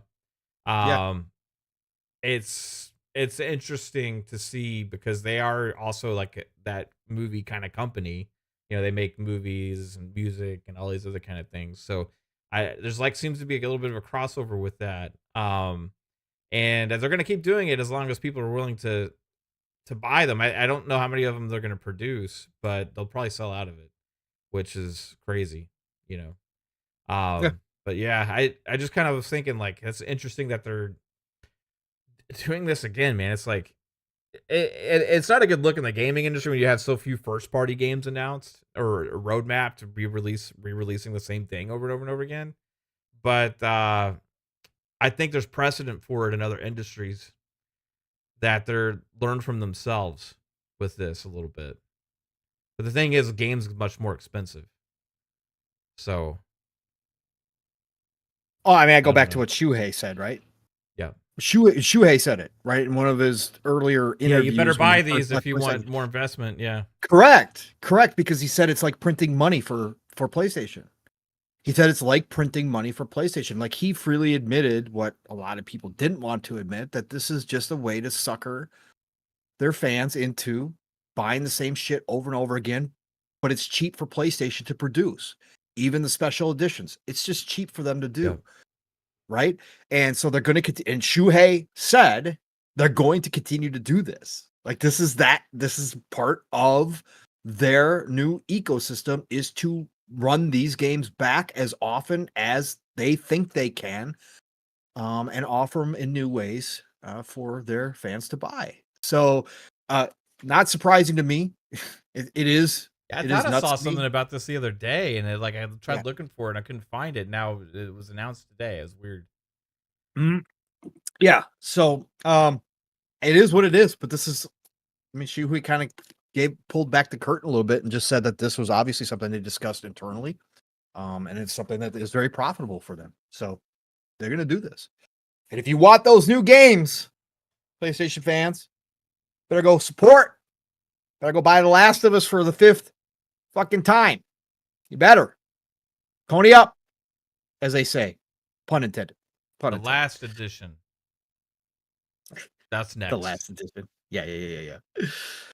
Yeah, it's gonna be there. But yeah, it is. I, I mean, I just don't know what to say. They put themselves so far behind, man. This has been such a weird generation for everybody involved on all sides. I don't care what anybody wants to say. My console sales, great. It's fantastic that PlayStation has sold so many PlayStation 5s. But the reality is that we are getting less and less games each and every single generation. Except for Xbox, who went out and purchased a bunch of devs, studios, and so now they have a plethora of games coming finally.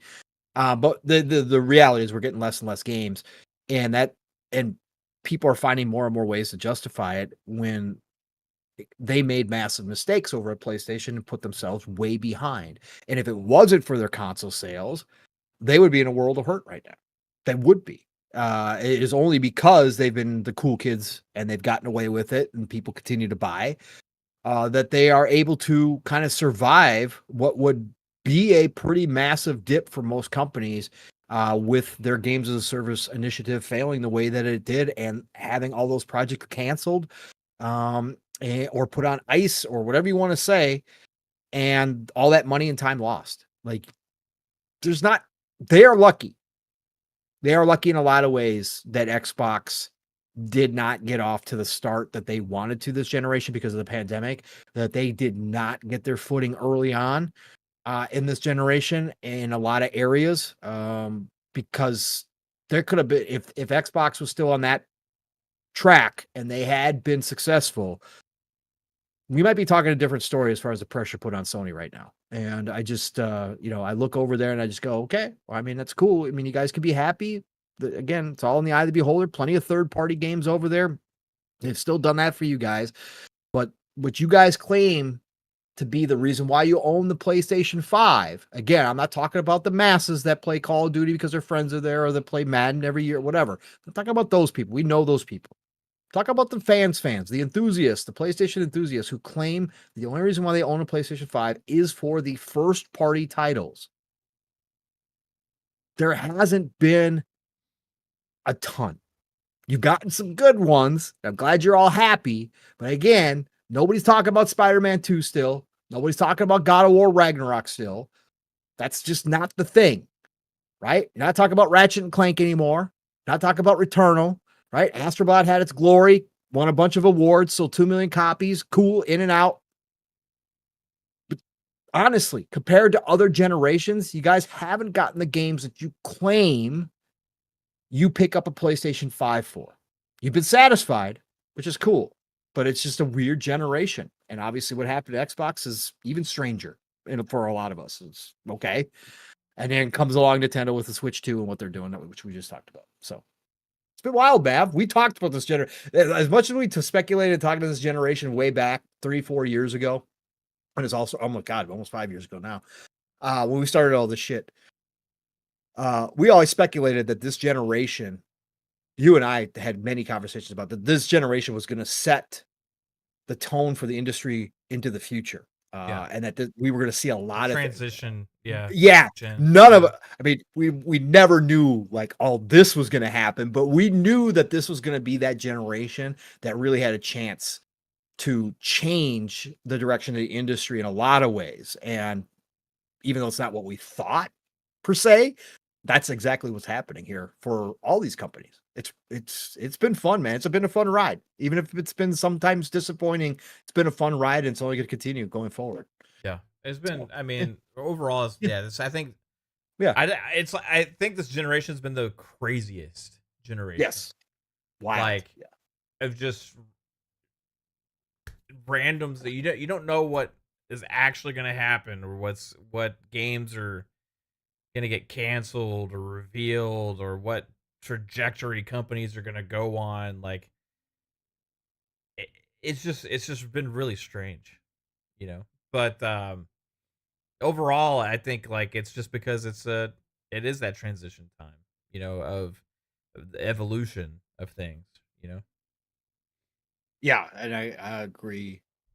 And again, it's still the golden age for me as far as gaming goes. 100%, yeah. We've got so many games, it's not even funny anymore. Like, Yeah, it's that's the just one thing dumb is now. like there's just an unlimited Yeah, amount of games too. It's like games. Yeah, it's yeah, it's like and the conversations around gaming have been so different this generation as well with the consolidation, yep, acquisitions. You have all the cultural stuff as well. They like you have just like yeah.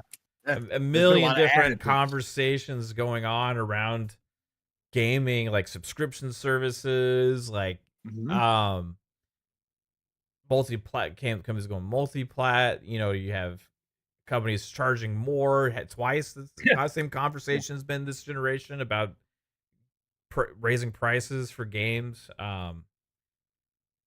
Like talking about PlayStation as the company that is not releasing games now. Like yeah. it's just been this weird, like just revolving like thing all gen and like it is a little weird sometimes to kind of just like think about the conversations we always used to have around gaming, like Right. even at the beginning of this gen, or like Mhm. thinking back to the way things were 10 years ago, and all the kind of conversations that was around gaming, and then like all the conversations that exist now.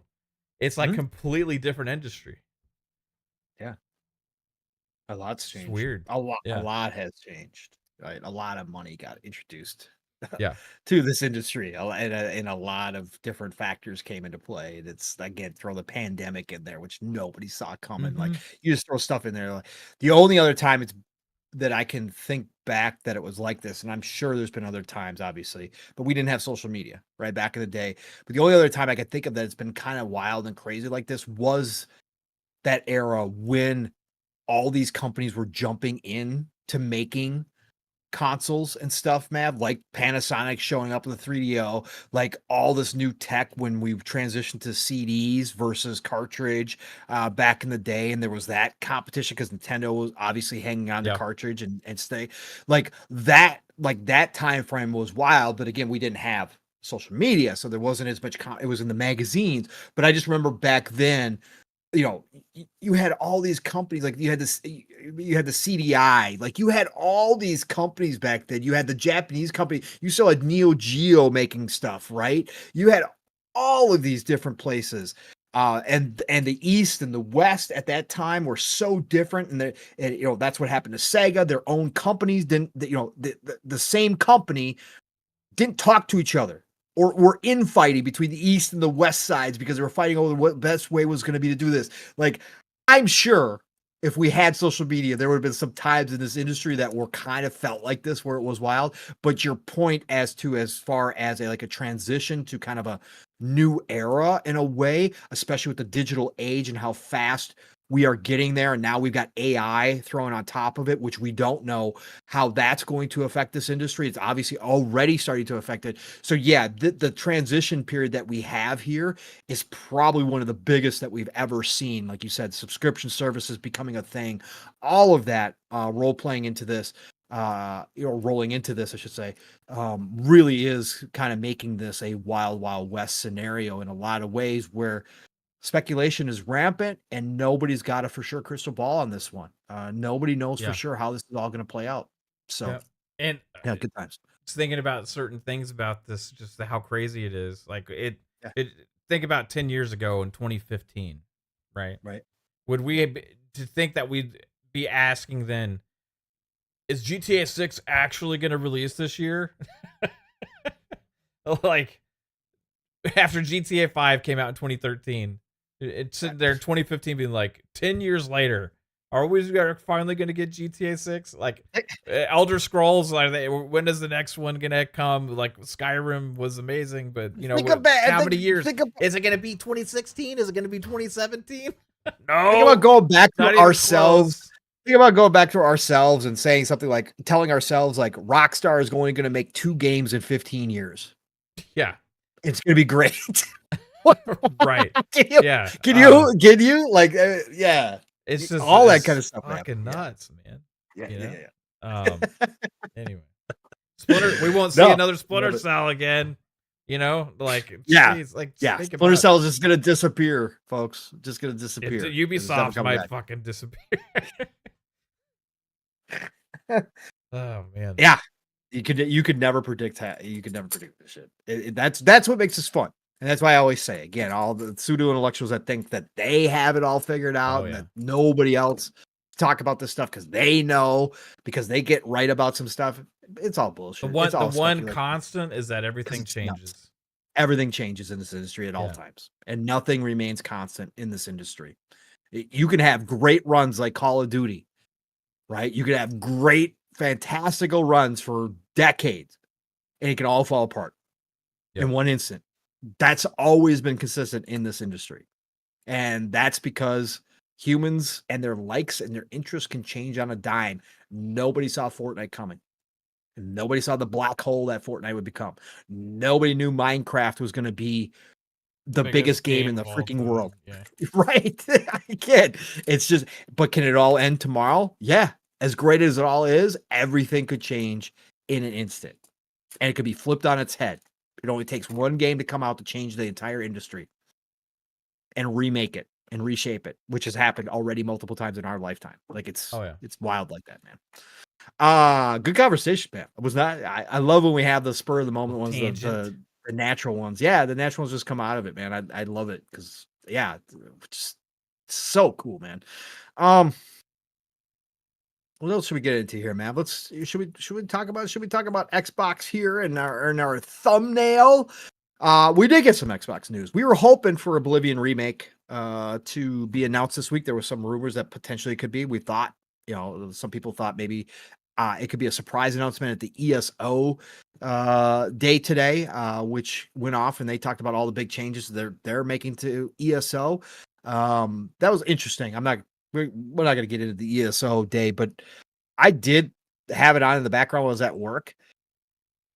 It really felt like, and I've seen some articles, Steele's posted some articles back a while ago. ESO has been around for over a decade now. It has been wildly successful, 26 million players, which is nuts, right? 26 million players. Again, that's not concurrent, or it's not constant, but they've had 26 million people. Yeah, and a lot of them pay monthly, so. Right, and a lot of people do pay monthly. It's been wildly successful, but there has been in the community, if you pay attention to ESO, you pay attention to the content creators for ESO, some of the big content creators, there have been some falling outs between the content creators and ZeniMax Online. And I just, if you're an ESO fan or were a former ESO fan, again, for anybody who doesn't know, I was ESO big time on my PS4. The only reason why I still don't play ESO, because obviously you all know my love for Elder Scrolls and my love for Bethesda. The only reason I don't play ESO is because they still don't allow you to transfer your player. My player is locked to my PlayStation account. Okay. It's garbage. Okay. I think I have like 400 or 500 hours in ESO, which is nothing compared to the big time players. Again, I'm not claiming that I was the biggest ESO player, but it was a lot, and I had spent money. I was a premium member for a long time, so that pissed me off. So I won't go back to ESO. I have not, except to try the free to play days and kind of see where it's at. Anyways, this ESO day today and how they were talking throughout the video and talking about all the different things that they're doing to ESO now really felt like. And maybe it's just me as a complete outsider that knows a little bit of the stuff that's been going on. It felt like a please come back. Please come back. Right. It was like big time. Like, please come. We love, like they spent large segments of the time saying, we love our community. We love what we want our community to be involved in the game. Like all this stuff, which is a lot of what some of the big content creators said was lost, that they were being ignored or being shouted down by the community managers and being told, we don't like your attitude, you're toxic, don't come around here, because they were bringing up criticisms to the team. Like there was a lot of that stuff going on. So interesting. So if you're in the ESO, go watch it today. They are doing a lot. They are like making some big ass changes to that game, which look really cool. And they're helping help new players onboard even faster. I will say that community in ESO in general is one of the best communities you will ever find in a video game for an MMO. That community is extremely giving. It's like the Fallout 76 community. I walked into Fallout 76 for the first time a long time ago, and I got instant gifts from people who were just dropping stuff at my feet, like high level weapons and stuff. Like that's what you find in ESO. Same thing. You'll have people offer to run you through a lot of the big quests and that kind of stuff if you want to. Like, it's just an amazing community overall. So I hope they do get it back on track, and I hope they fix whatever the communication and whatever the problems were at the top. Anyways, side tangent. Real quick, But before we get on to go. the Xbox stuff, Nate Yeah. Dogg with the $2 super chat. Nate, Picking up what up, on our brother? conversation we're having, said, Yeah. crazy buys of ABK and Bethesda, thought Xbox would win. Yeah. I mean, obviously we're winning still with games because of it in Game Pass. we are winning the games. It's not the old classic sense of what we were talking about. Not as far as the Xbox winning with console sales, you know what I mean? But, like, as far as what it does for us, like, that's it's still winning there. Still, sure. Still bringing us benefits, right? So there's rumors about the Call of Duty back catalog finally coming too with more improvements. We might touch on that here after we get done with this one. So anyways, Xbox came out today after nothing happened with the Oblivion remake, so we're still waiting on that. There's too much smoke. It's real. It's going to drop at some point. People keep confirming it sometime in April. It's going to be a surprise. Shadow drop most likely. Can't wait to see it. We'll be talking about it here, obviously. So we didn't get that today. So the other thing that Xbox brought up this week, though, Mav, is they did announce the showcase plans, which is normal for them to do.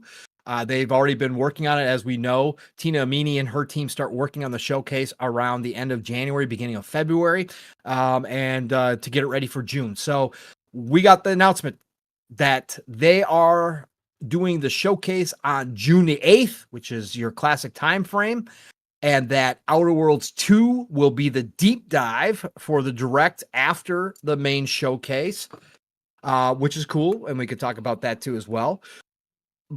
So it'll be Sunday, June 8th, 10 a.m. Pacific time as normal. You can tune in right here. I'm sure we will be co-streaming it as we do every single year. So heads up for that. Set your alarms now. But Mav, the big thing about this was that it is going to be digital only. And they're not inviting any fans, obviously, out to LA this year. Now, they did say that they're planning on having a fan fest later in the year. They're going to have a different type of fan fest later in the year. But obviously, Mav, as we've kind of known in this community outside of the years they couldn't do it because of the pandemic, that this community's gotten used to this kind of being the E3 for Xbox, and that a lot of our community, a lot of people that we know, had gone out and had actually met up in real life, right? And met in person. People were posting pictures all this week too, from their former trips as well, talking about it. So that was it.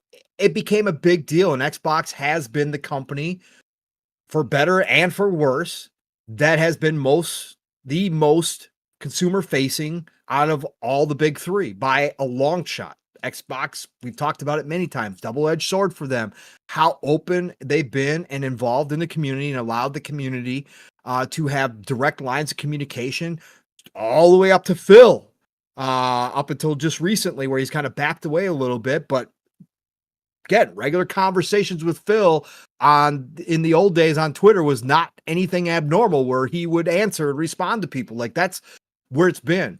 So FanFest was a big deal. Again, I wanted to go out there at some point. And again, I haven't been able to. Always wanted to join out there. I want to meet up with Mav, and I want to meet up with Steele, and I want to get to these shows at some point. So this was on my bucket list, and still will be on my bucket list if they continue to do any type of show. But I just think it's a little odd that this year, Mav, because again, there's nothing going on in the world that would dictate that they couldn't have fans there. So this was a little head scratcher for me. They can do what they want if they're backing away a little bit from the old ways, because, Mav, potentially, and I want to get your opinion on this, the only thing that kind of makes sense is that what we've talked about is this is not going to be just an Xbox showcase. This is going to be Xbox, the third-party publisher showcase. So it's not going to be kind of the old ways, which obviously we knew, where you're just announcing Xbox exclusives, right? And you're announcing partnerships for the Xbox. That they are going to have announcements here that are going to include other fan bases, that are going to include the PlayStation family, that are going to include the Nintendo family, right? And, there's been some people who suggested they didn't necessarily want, potentially, some fans reacting negatively during the show around those announcements, if that's what is actually going to happen. And we kind of talked about this and speculated this months and months ago, man, if this showcase would be the first one now that it's fully out there, what they're doing and what their business plan is, where we could see those multi-planet announcements here. Even if it is an Xbox showcase, they're just going to, at the end, the trailer is going to be beautiful. It's going to show off all the gameplay. And at the end, they're going to say coming to Xbox such as a date, and coming also to Nintendo Switch 2 and coming to PlayStation 5, right? And so I just thought this was interesting, the way they went around this. And obviously, I love the Direct. We've gotten used to this Direct now over the past couple years, where they have the big Direct, the big deep dive into one of the big games. We all kind of thought it was going to be Fable this year, up until the point we found out that Fable's being pushed till 2026. And then it was, okay, well, what game is coming? Potentially we have a Gears game, whether it's a collection or E-Day. Again, I've always said I don't believe E-Day is ready at all this year. I think it's next year. But what game would it be? And the only other one that made sense out of the ones that we know about, Mav, unless there was going to be a surprise, is Outer Worlds 2. Outer Worlds 2 is a big one this year. It's Obsidian just launched Avowed, right? Because it was delayed, but we knew Outer Worlds 2 was announced to be coming out of the blue at the last Direct with no big breakdown. So it was like, okay, well, they got to show off Outer Worlds 2. Like, this is Obsidian. Like, this is one of Obsidian's main IPs, and it's an RPG. It's another classic RPG. So love this, but I did want to talk about this a little, Mav. When you heard, obviously, the Xbox, the announcement, Mav, and then you heard probably a little bit, maybe you heard it all at the same time, but you were working like me. So, but you found out that it was going to be digital only, that they weren't going to do the Fan Fest. Did that catch you a certain way? Or was it just like, okay, well, whatever, they're just going to change things up. They're just not going to do Fan Fest this year. They're just not going to have people live. No big deal. They're just going to do a taping. It's not going to be a big LA production. Maybe they are cutting costs. I mean, obviously it's expensive as hell to have it down in LA. It's not cheap. Did it catch you a different way, or were you cool with it? Just like, whatever, and then what'd you think about Outer Worlds 2 being the Direct afterwards? Are you hyped for that one as well? I felt personally attacked, Pong. Jesus, here we go. Get the chat fired up. I sent every Xbox executive an email says, you did. I will definitely be here this year. Thanks. Finally, my dream will come true about attending a E3 type thing. I'll finally get to meet all the guys I've always wanted to meet in the Xbox community, and finally be part of the party, not having to watch from the parking lot at home in front of my fucking computer screen. I was like, yes, this will be the year I'm gonna be there. And you know what they said? Nope, Mav, you piece of shit, stay at home. You're gonna have to sit there on your ass and watch just like the rest of everybody else.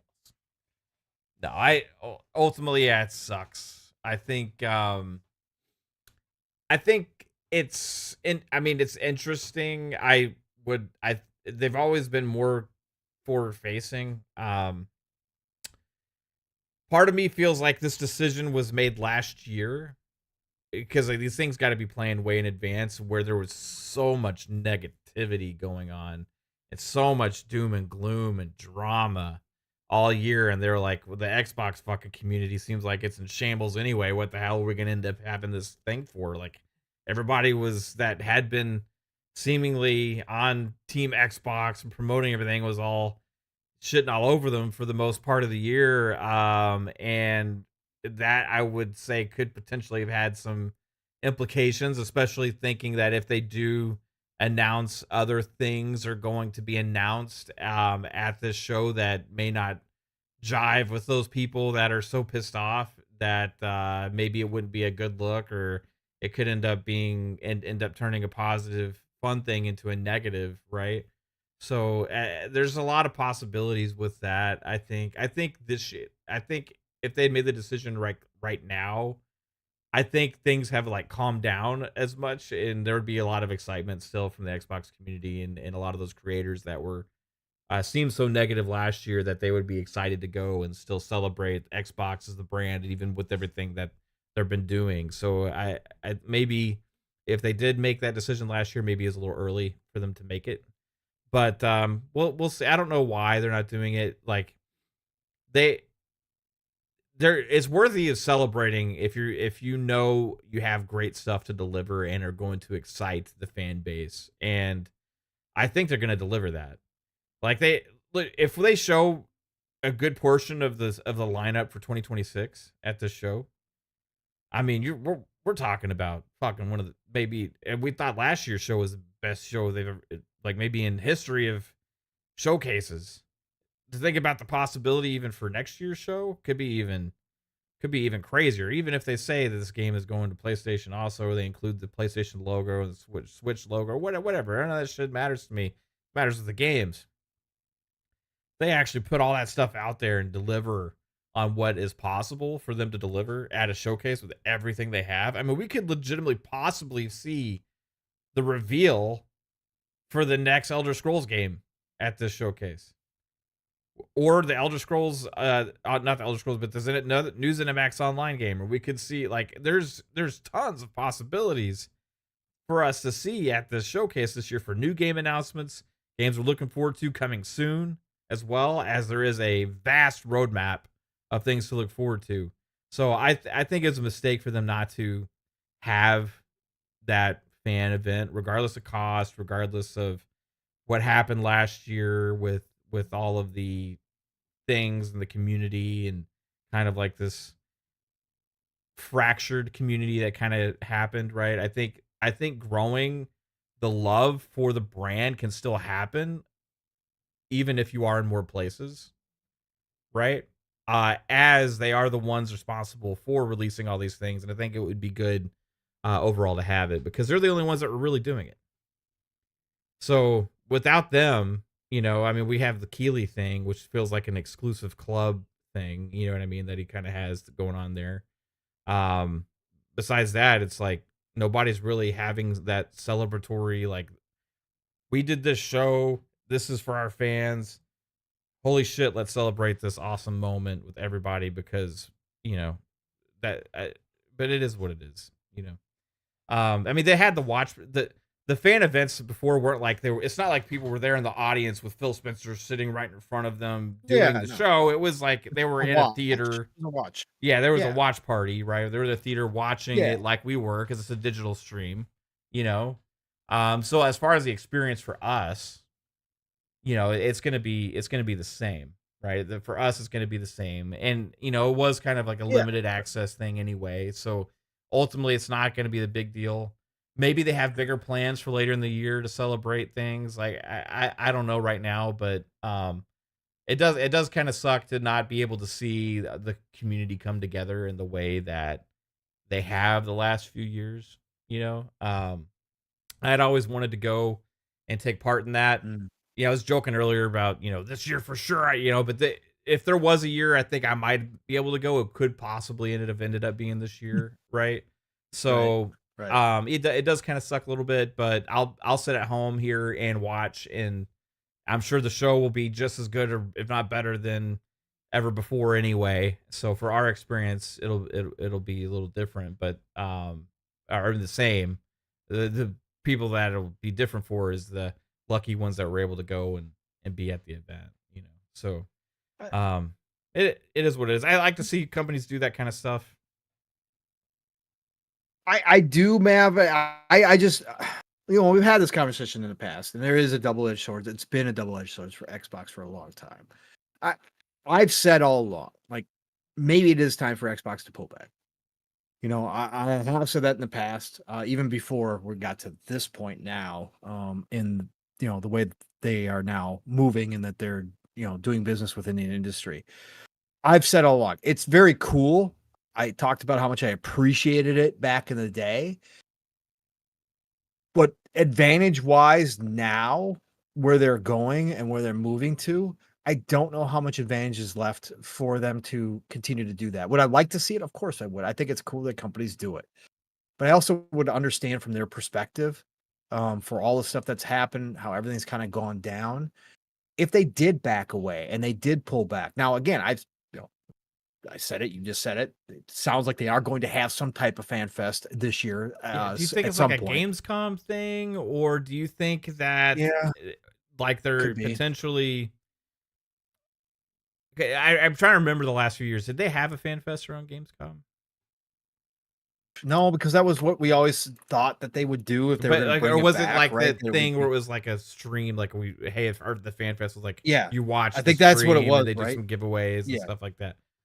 Like if yeah. they do like I think that's if they do an in-person event in the fall, I wonder then what the purpose would be for correct. that. That would be my curiosity. And then if that would be more interesting is like, okay, they have something to celebrate at that time, right?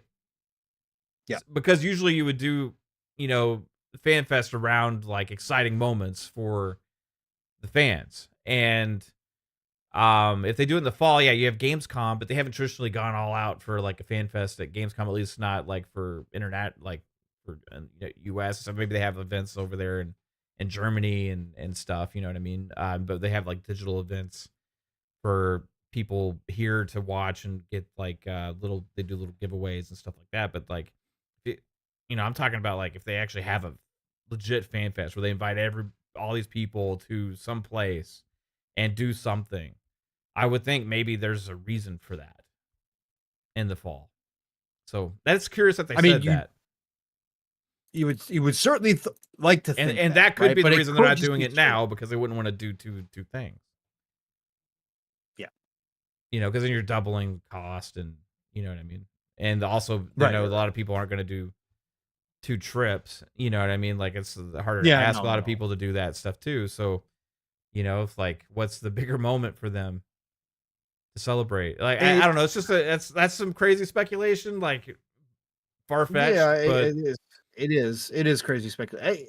It is what it is. Like I said, if this is the new way and they did decide to pull back specifically for the June 8th showcase for the reason that they are going to be announcing, you know, third party stuff here and it's not just going to be straight Xbox, then that's fine. Like I said, overall, I don't have a problem with it. If they want to be a little bit less in the community, and again, we've already seen signs of that. Sarah's not out as much as she was by any stretch of the imagination. Greeny's even pulled back in a lot of posting, and Phil is obviously not doing. He's doing a lot of interviews, and he's still out there, but he's it's no way it's even close to the same as it was at the beginning of this generation. It just isn't. And I'm cool with that from a business side of things where they're going. I just don't think it's got the advantage. It's not that advantageous for them to continue to do it that way now that they are going the route they're going. It's just not what they originally intended to do, how they wanted to rebuild the community, why it was so important when we were still going to have exclusives and all that kind of stuff. That's gone now. So I'm cool with this if that's what they're going to do. It's a little disappointing.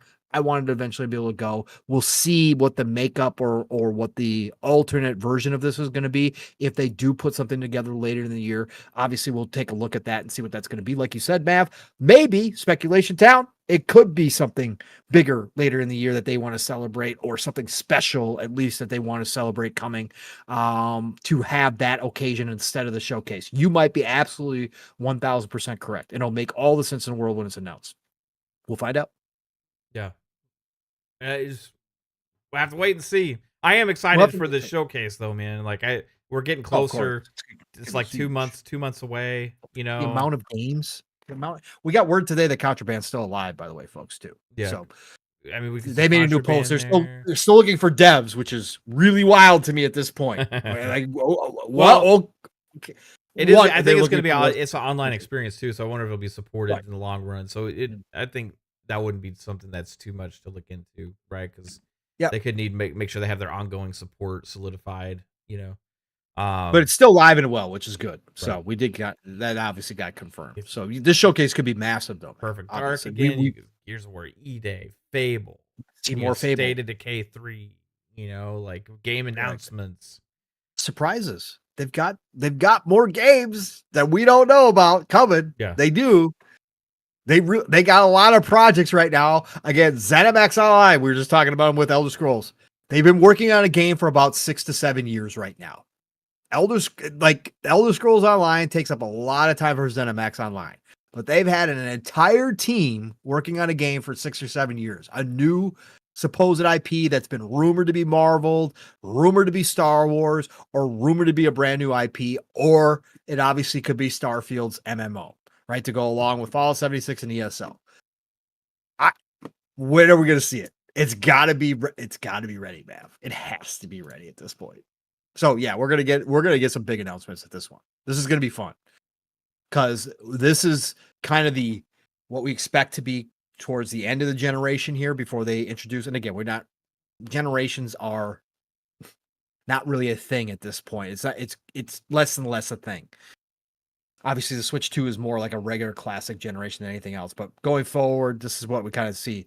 But Xbox, we expect, is going to be announcing new hardware at some point. I will probably know about the handheld, the third-party handheld, or maybe it'll be announced at the showcase there. But there's a lot of announcements starting to lead up, and we're going to start getting hints at what the future is going to be about. I think we're going to start seeing some of that future stuff from Xbox here, and we're going to start maybe getting teased at the showcase about what's coming down the road too as well.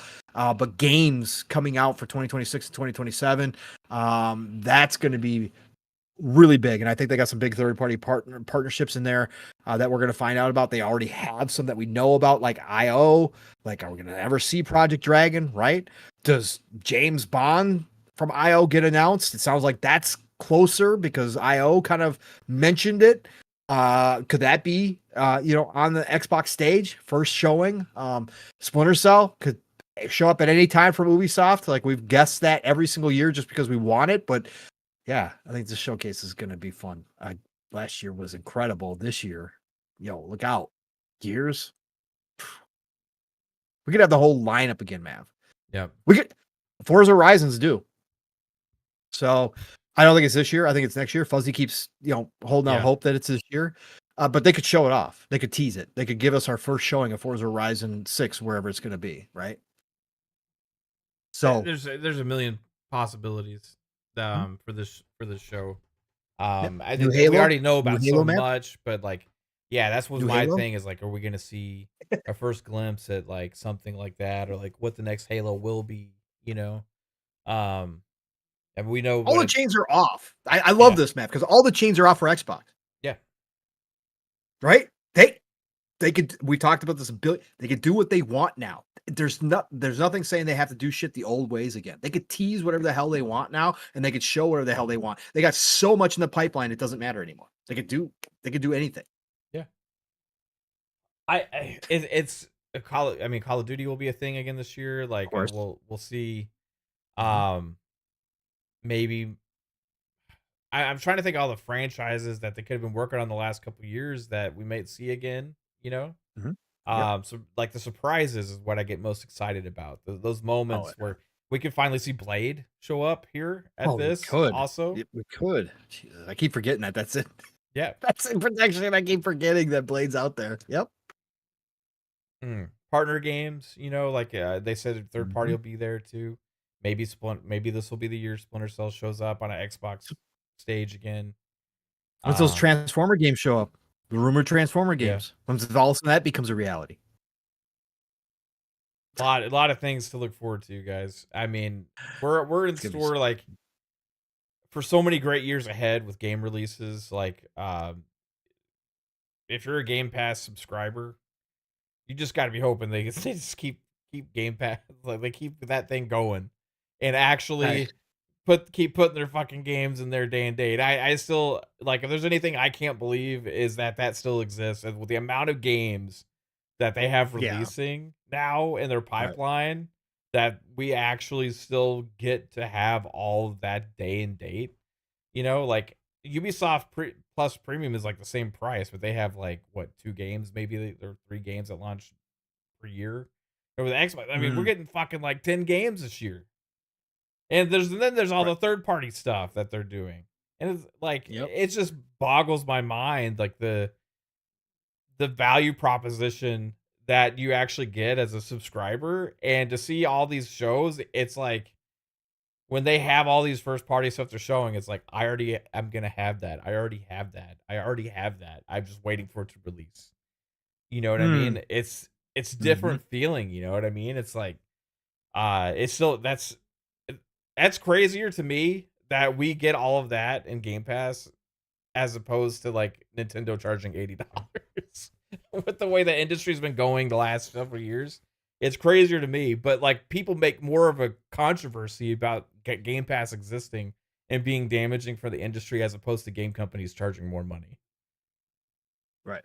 It's weird, man, the way people think with this stuff. Mhm. But hey, I'll celebrate that, and I look forward to seeing this show and the amount of games that I know I get to play. Stretch my dollar even more and my fun also. So looking forward to it. Oh, Can't wait. till the wheels fall off, brother. Till the Absolutely, wheels bro. fall off, I am here, man. I don't Yeah, care. like it's just like, man. Keep I'll keep say bringing them. I'll say a little prayer Keep every buying. night. Hey, Microsoft, just keep Game Pass going. Please, please keep Game Pass going. Um, Speaking of Mav, tease it a little bit, and it's smaller, but Xbox Air just posted too, about 40 minutes ago, a little blurb as well. But what's his face? Um, the insider, quote unquote, whatever leaker, quote unquote, Extus 1S, Yeah, the Xstasis. Yeah. Extasis, yeah, however you say it. He had posted earlier today that they are supposedly, again, grain of salt, but Xbox and Activision are preparing something huge for classic Call of Duty on Game Pass. The plan is very different from backwards compatibility, and the idea is to remake most of it. Interesting. So that would be a So reason why we hadn't seen a lot of that's them. be a reason why we Yeah. haven't seen it, That goes into right? earlier Obviously. speculation we had as if the part of the reason would be Yeah. delays is because they're putting some more work into some of these games to make them actually attractive for people to come Correct. back to again. This would be wild, but Xbox Era just posted, and again, it's obviously not going to be all of them, right? Yeah. So again, the fact that we still haven't Some of gotten the a most lot of like classic ones, stuff, maybe, you know? it's the classic ones and that kind of stuff. Sure, I can see it, right? I can see them touching them up or whatever. Xbox Air just posted 45 minutes ago that Call of Duty World at War, Infinite Warfare, and Tony Hawk 1 and 2, something that we've talked about. Yeah. I brought it up being weird, are showing included with Game Pass on the Windows Store search page, though none are available to download or play right now, of course. So there are signs in the back end showing up, obviously by mistake, which happens a lot in the store, that they are close, at least some of them. And I'd be happy with this. I want to go back and play the campaign for Infinite Warfare. I want to play Tony Hawk 1 and 2 before 3 and 4 come out. So again, stuff like that, I can't wait. Like that, I'm super excited. Again, the Call of Duties to me, I'm not gonna play the multiplayer that much in the old ones. I just want to play the campaigns again, Mav. And some of the stuff, I just come on, man, just bring them out. But there are signs that we might finally be getting some kind of announcement shortly. Maybe again they save it for the showcase. My speculation is they are going to, as we were just talking about Game Pass, that they are going to raise the price again. PlayStation just raised the price this week on PlayStation Plus, I believe, again. Um, I believe that they're going to raise the price on Game Pass. And as but we have more value for you. Here is the Xbox or here's the Activision back catalog. Right. And I think they're going to throw some of that in there and be like, as a kind of, buffer against the price increase. Again, I have a limit, but they haven't approached that limit yet to what I would pay for Game Pass Ultimate. What do you So, like think Matt is said, keep it coming. I it's weird, to have the conversation about game price increases and then like, It is. and then like we know even the Game Pass has gone up too since its existence for sure. It used to be Yeah, of course. 14.99 Absolutely. for the Ultimate, Yeah. Now we're Yeah. paying 19.99 a month, or if Yeah. if you're lucky enough Or you to, get on deals. yeah, if Yeah. you can get it on deals, right? Right. And it's like, that's what I'm saying. It's like too good to be true, and it has been for so long. With Game Pass Mhm. almost, but like even more so now with the cadence of the games, right? Yeah. I mean, just in the last couple months, while you think about it, like Indiana Jones, Avowed, South of Midnight. We got Clair Obscur Expedition 33 coming out. You Yep. have Doom of the Dark Ages coming out in May. You know, you have um fucking Ninja Gaiden coming out this year. Outer Worlds 2 coming out this year. A Towerborn. I'm missing some that actually already had come out as well. You know, but like overall, just the amount that we get day and date, plus the third party games that we get day and date, plus also Yep. the classic games that get thrown in there as well, and like the older Mhm. games, the deals you get, all these other kind of things, the extra features with the cloud, with the streaming. I mean, Nvidia has a streaming service that they charge $20 a month for. That's just for the streaming. Or like you get that as part of it too. Like you get the streaming service, you get Mhm. the crossplay on PC, you get the PC entitlement too. Like you get EA Play in there. Like just Right. all of these things for that price. It has been, even for the $20, it has seemed like it felt like too good to be true. I'm just like keep saying like no, just keep being ultra aggressive with your pricing, and they have gone up some. Um you know, and it's like it's weird to think, I don't know what my limit is with Game Pass, Right. Right. Right. honestly. Right. Like Yeah. I just be honest, I don't know what it is. I don't want to say that out loud because I don't want Microsoft to hear it. But, I don't like it if they go up, but I have to acknowledge that the value proposition is like weighing very heavily in the Yes. consumer favor, but it's also that can be dependent on the gamer. It absolutely 1000%. Because like a lot of gamers may only play a couple games or whatever, and it's not Yeah. so they have to weigh that into their consideration too. It's like to be a growth thing to a massive amount in scale, you have to be at a reasonable lower price for sure. So Yeah. it's definitely an interesting thing to look at in the future. Mhm. My value that I get for it is dollar wise, I will tell you a hell of a lot more than I'm paying. Right. But I won't tell them that number because I don't want to put it Yeah. out Right. It's there. all Like John says, like you said, it's all yes, like, subjective. It's yeah. Oh it's all yeah, I'm just subjective kidding, these man. days. What's it worth? Yes. I fucking play Call of Duty. I buy Call of Duty $70 and pay one price and just play it forever. Why do I need Game Pass? Yeah, I'll say that Right. instead. You know what? Yeah. Yeah, fuck that. I don't want to pay monthly for that shit. No, and that's fine. Again, there are certain gamers where there's a lot of gamers, right? That's why Game Pass didn't take off the way that they thought it would, because it turned out that, again, gamers don't play games like they watch Netflix, right? It's different. And something that I thought could change, and I thought that there was more gamers who like to graze games, but there's just not. It's just the point of fact, and Circana's stats back it up. We are the top. We'll just put it in the middle, 3% of gamers who buy as many games as we do per year. Yeah. And that's all there is to it, right? The vast majority of gamers are just not like us. But for those of us that are like us, the value that I do get, sure. Again, when I graze, do I play every game in Game Pass? Of course not. No. Do I play some games for an hour or 30 minutes and just never pick them up again? Absolutely, of course. Do I still find value that I didn't have to, because I would never purchase a lot of these games full price or even on sale if I didn't have Game Pass? But is the value for me to try out games, right? Part of it? Absolutely it is. Like, and get new experiences that I wouldn't get anywhere else? Absolutely it is, right? Like South of Midnight's a perfect example. Would I buy that game if I didn't have Game Pass? No, I would not, because I already know it's not a game that's for me. But do I find value in the fact that I can download that game through Game Pass Ultimate and play for an hour or 2 hours or 3 hours, whatever it winds up being, and have experienced that world that Compulsion made, that I talked about at the beginning of the show and said, holy shit, it's wonderful, it's beautiful. Absolutely, I find value now there. But that, I know that I'm not like most gamers. I know that that's not going to be for everybody, right? And that the fact is that a lot of people are satisfied with saying, nah, I don't need that shit. I'll buy one game and play it when I want to buy it. And that's what I'm going to do. Right. And I'm not going to do the monthly thing because it just doesn't make any sense to me. That's fine. I get that. I'm not going to call you a liar. Like, that's totally normal.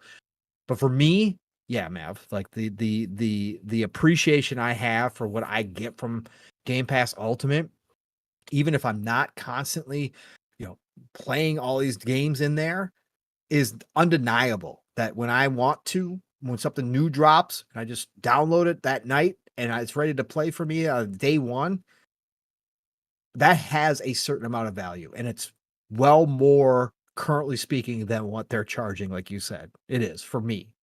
Now, again, I would have a limit. I'm not Right. crazy. Yeah, I'm not yeah. stupid. There would be a time where I just go, okay, I'm going This to is change my not habits a little bit. advocating for them to charge more whatsoever. Fuck no, never, Don't want them to. never, They never. do not But raise your prices, Microsoft. I have a feeling it is coming, and I have a feeling I that think so, too. I have a feeling, especially going into next gen, I think there might even be bigger changes. But that's a conversation down the road when we get closer to when they're going to announce this. I think with what they're doing with Play Anywhere, Mav, does change things when it comes to Game Pass and Game Pass Ultimate. Like what that means if they do get it to the point where we can buy one copy and play across all platforms, and there could be some big changes coming to Game Pass potentially. So, but we'll see. Good times down the road. We will see for sure, man. It's definitely going to be interesting. Yep, it will be. It's our big topics, Mav.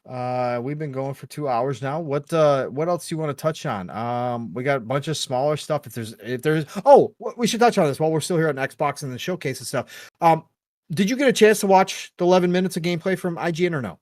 No, I didn't. Okay. I saw, the last time when we saw the trailer for it, though, I was extremely impressed with the trailer that we saw. But I haven't seen anything today. Okay. But I can have it. Let me have it rolling while you're talking. Yeah. I mean, have it rolling a little bit. Yeah, take a look at it and see some quick thoughts on it. Is it in our DMs? It's 11 minutes. Yes, it is. I did throw it in our DMs. It is there. It's right above the Xbox announcement for the showcase. It's the next one. Wario. Yeah. I will Wario watch 64s. So yeah, anybody doesn't know, IGN, of course, still gets their preferential treatment. They still get their first look. So they got exclusive gameplay, 11 minutes from Outer Worlds 2. I've talked a lot about this because, I did like Outer Worlds 1. Outer Worlds 1 was critically successful.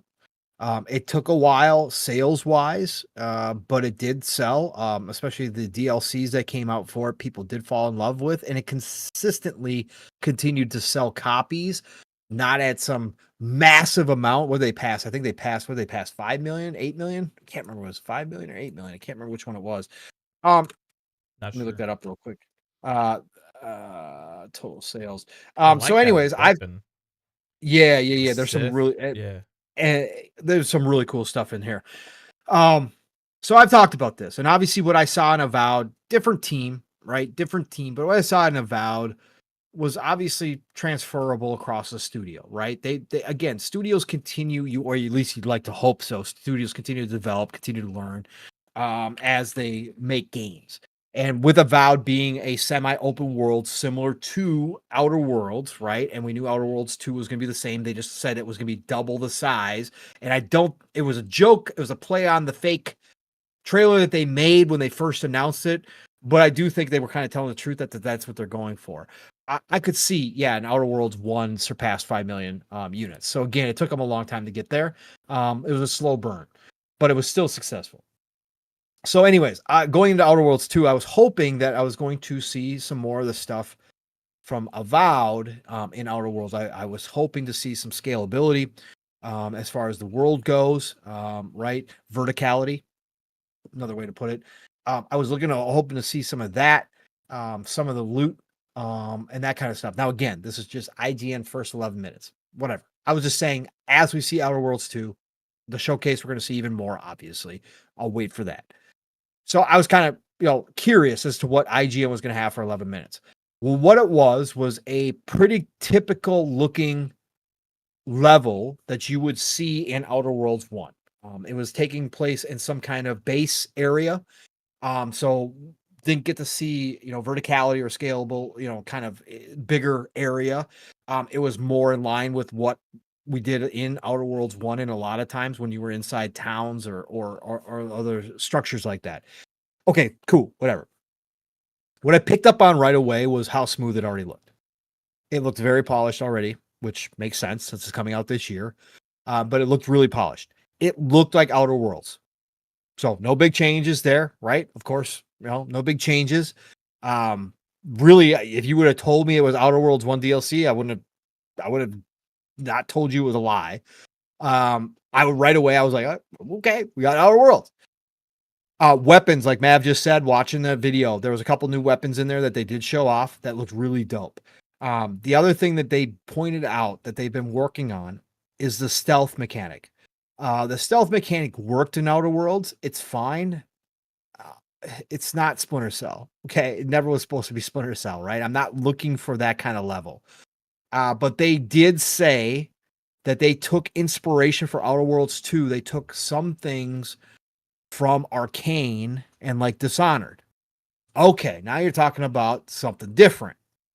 And you could see some of that. It's still played like Outer Worlds, but the stealth mechanic now seem to be upgraded to a different level. And some of the kill animations look better. It's still that Obsidian Outer Worlds. Oh, looks like you took a shot at somebody from about 6 feet away. Did you really did you really stealth kill them or whatever? But it was fine. Again, I'm not expecting this huge, massive change to what they do because it is Obsidian and they've got a specific style that they like to work with. But I got to say, like, they did show interactions. Interactions were classic, right? Making decisions, having conversations back and forth with people. All that classic Obsidian, classic Outer Worlds. It looked really good. The acting sounded great. I really enjoyed Outer Worlds 1. I like the writing and I like the humor. Some people didn't. That's cool. Again, going to be kind of subjective. This one so far, what I saw, better than Avowed already, as far as that goes. Again, this is their A team. So again, overall, just first impressions, 11 minutes of gameplay. It's Outer Worlds.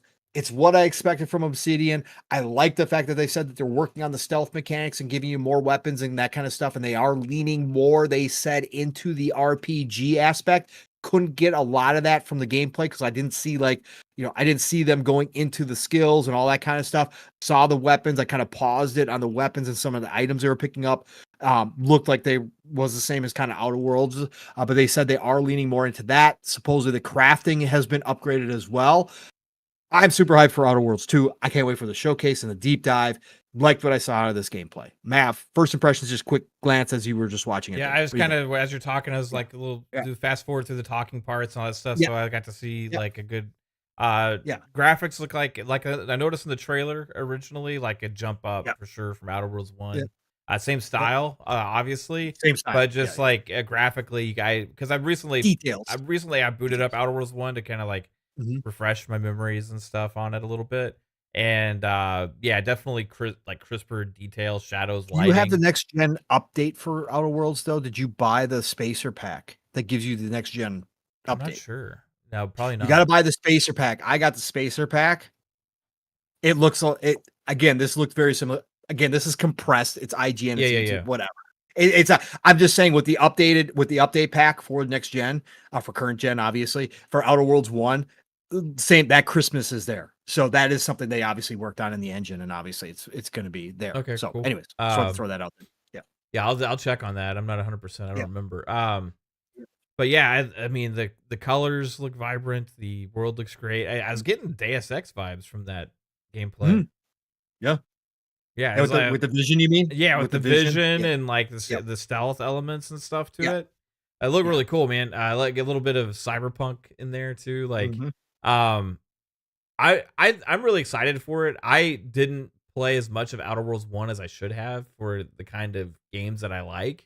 I should have played a lot more of it. I think there was just other stuff I was super into when it originally came out at the time. And it's one that I regret not spending as much time with because I love these kind of RPGs, right? So Mhm. that Outer Worlds 2 has been kind of like my exciting thing of like, this is my chance, this is Right. my chance to Right. like really get into one of these right away. And it seems like from everything that they've said, is this is going to be what made the first one great, what people love, but it's going to expand upon it, which is Just more. what a sequel Mhm. should do. And you know what I mean? Some Mhm. people like get sick of that. So like, oh, they need to change everything, like, no, it's, I No. like, these games kind of stay true and like they expand and make them better and give us more of what we love, usually. So, um, yeah, I'm looking forward to Yeah. giving it a go for sure. It looks great. We're gonna, I guess, have an extended look at the after the June showcase, Yep. so we'll get to see a lot of it then. I think this is going to be an opportunity for them to hype it up a lot and make it like a bigger property and IP for them, right? Than the original one ever was. But even though it did sell well, it and sold Mhm. pretty good, like it could be even bigger. They could turn Right. this into a tentpole kind of franchise if it's successful enough. So I'm looking forward to giving it a go, man.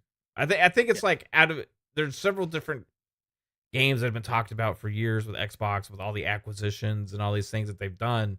But like Obsidian's been like out of all of them, there's been this gem that's just Mm. kept delivering on different things, right? Some of them maybe some people like more than others and stuff, but like out of all the Obsidian stuff, like this was their big kind of property. Correct. You know what I Yeah. mean?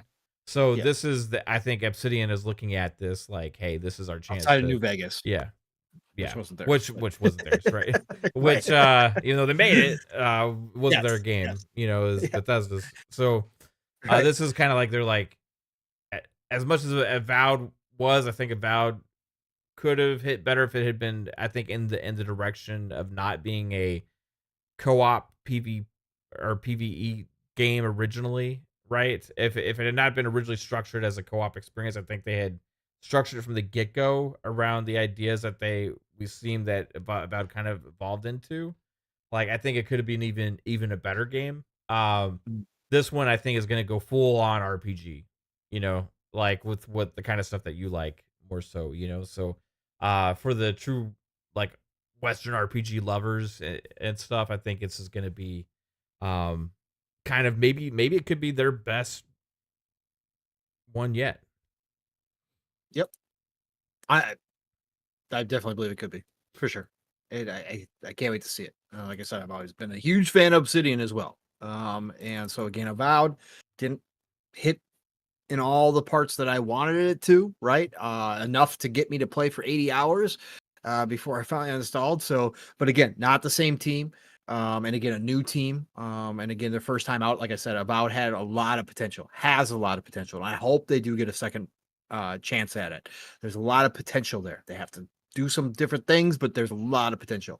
But I think, like you said, man, Outer Worlds 2 could be their biggest IP yet. And they really could do something cool here and it could catch a new group of people. I'm not Yeah. saying this is going to be some 20 million, plus Skyrim like seller. That's not what I'm saying, but I think Outer Worlds 2 could definitely increase that fan base even more so and have more players. Obviously, with Game Pass, it's going to than the first one did for a long time. Again, 5 million sold is nothing to sneeze at. It took it a while for Outer Worlds 1 to get there, but that's cool. I think this one could do more so for Obsidian than the first one did, and it's going to be everywhere. So I mean, again, it's going to have that potential. So I can't wait to see, man. That deep dive is going to be interesting because then we'll get to start seeing some of the mechanics that they've worked on as well. And that's what I really want to see. I want to see the RPG mechanics. I want to see that classic Obsidian, which kind of missed in Avowed for me. Decision consequences, which was big in Outer Worlds 1. Again, you could flip the entire script in Outer Worlds 1. You could betray everything good that you were supposed to be working for in that game, like almost out the gate, which I did in my playthrough, and I still am working on that playthrough. It's just fun as hell when they allow you to do something like that. So I hope this one does bring more of that classic Obsidian style back than Avowed kind of was there, but veered away from it in really crucial moments that I thought could have made big impact. So looking forward to Outer Worlds 2 for sure. Um, Good talk, Mav. Good talk, buddy. What else we got here? What else we got in here, Mav? Let's look through your list.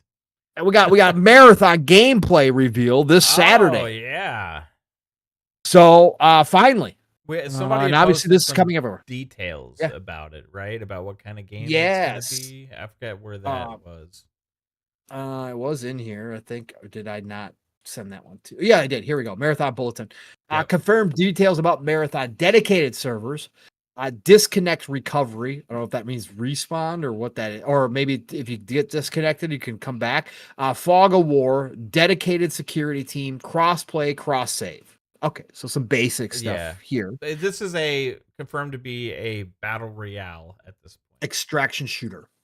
Okay, It is extraction. It is extraction. Yes, it is extraction. They also Bungie did come out and confirm that the trailer that they had, visually speaking, the aesthetic that they're going for, the art that has been created for this game appeals to me. It is a minimalistic future type look to it. Now, when I saw the world, we are getting another world that is super bright and colorful and not realistic at all, really alien like. I don't mind. We're getting a lot of games in that mold, like a lot, which is starting to kind of stay its welcome a little bit, in my opinion. Again, subjective art, whatever. But the character design of these cybernetic bodies, because we got word from Bungie that they have confirmed that you are basically, this is like a player one situation where you are controlling a cybernetic body, or your consciousness is implanted into a cybernetic body, okay, to do these runs, to play in these battlefields or whatever they officially are going to be called. I do like the overall aesthetic. I think it's a cool, futuristic looking aesthetic, and I think it is kind of cool. And I've said all along that Bungie still has a name, even though, obviously Destiny was so massively successful for so long, especially Destiny 2, obviously. I'm talking about more than Destiny 1. Kind of ran its course. They abandoned the PvP, which Steel can tell you all about. Steel was a huge PvP player in Bungie 2. They abandoned that almost completely. It's still there, but they just stopped working on it as much as they should have been. Bungie is obviously still known as creating great shooter mechanics. That's why Steel loved it. Steel is very picky about the shooters he plays.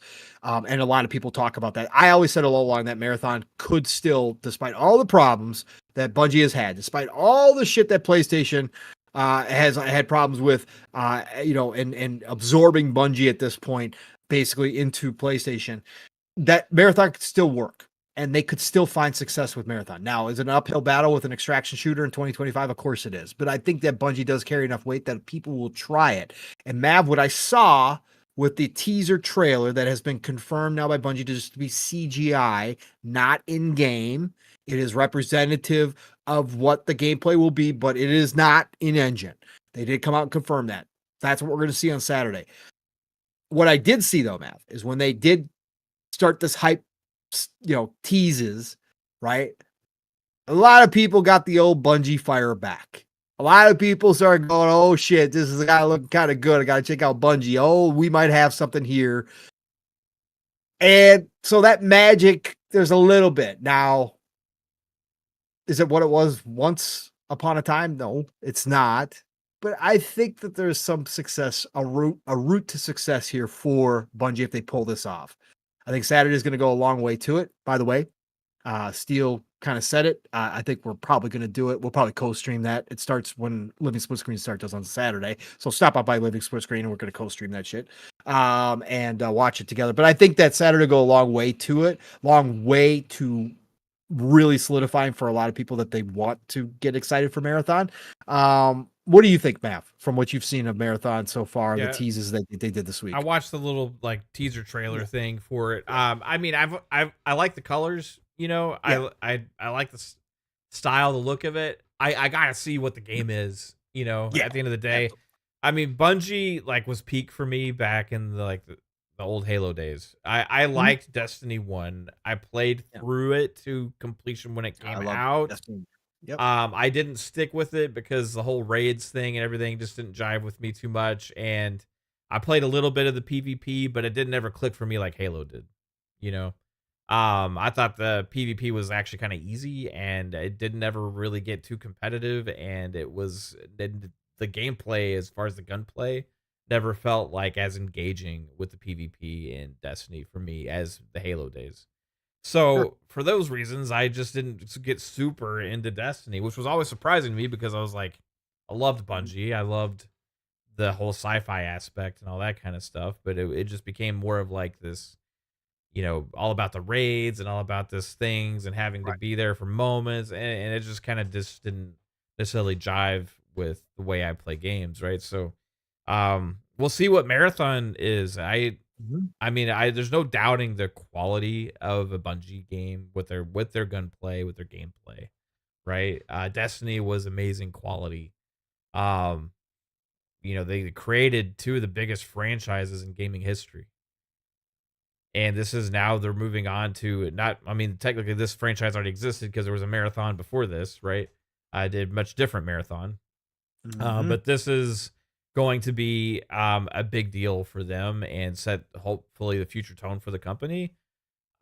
Well, it'll be interesting to see everybody's reaction to see if they are able to capture that Bungie Yeah. magic, Mm. to capture that like what was a studio that was synonymous with being like best first person shooter developer in the world, right?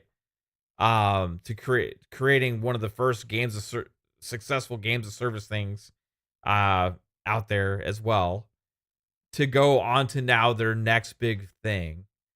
And after there's been turmoil, at the studio, which is not new from Bungie either.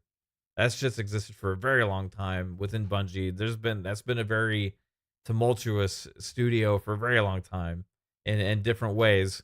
But as far as community goes, they've been very up and down the Mm. last Mhm. few Oh, yeah. years. And Yeah. as far as can they, it's not like when they went from Halo to Destiny, there was no like anybody being like, yeah, but Bungie sucks, or anything. It was like, holy shit, they're making something for everybody now. They're making for this 10-year game. What the hell is this gonna be? It's Bungie. Oh my god, how could Microsoft let them go? I mean, that was the conversations back Yeah, then, it was. right? It Um, was. and then they did that, they did their thing, and what they are, they're looked at very differently now than they were back then, right? So but the DNA of the studio, is it still what it was? Are they able to capture the magic of bringing out something that is going to change gaming forever again? Because they did it twice. Can they do it again? And we'll see if the current team there can capture that magic and what's going to happen. I mean, they're under different ownership again. Yep.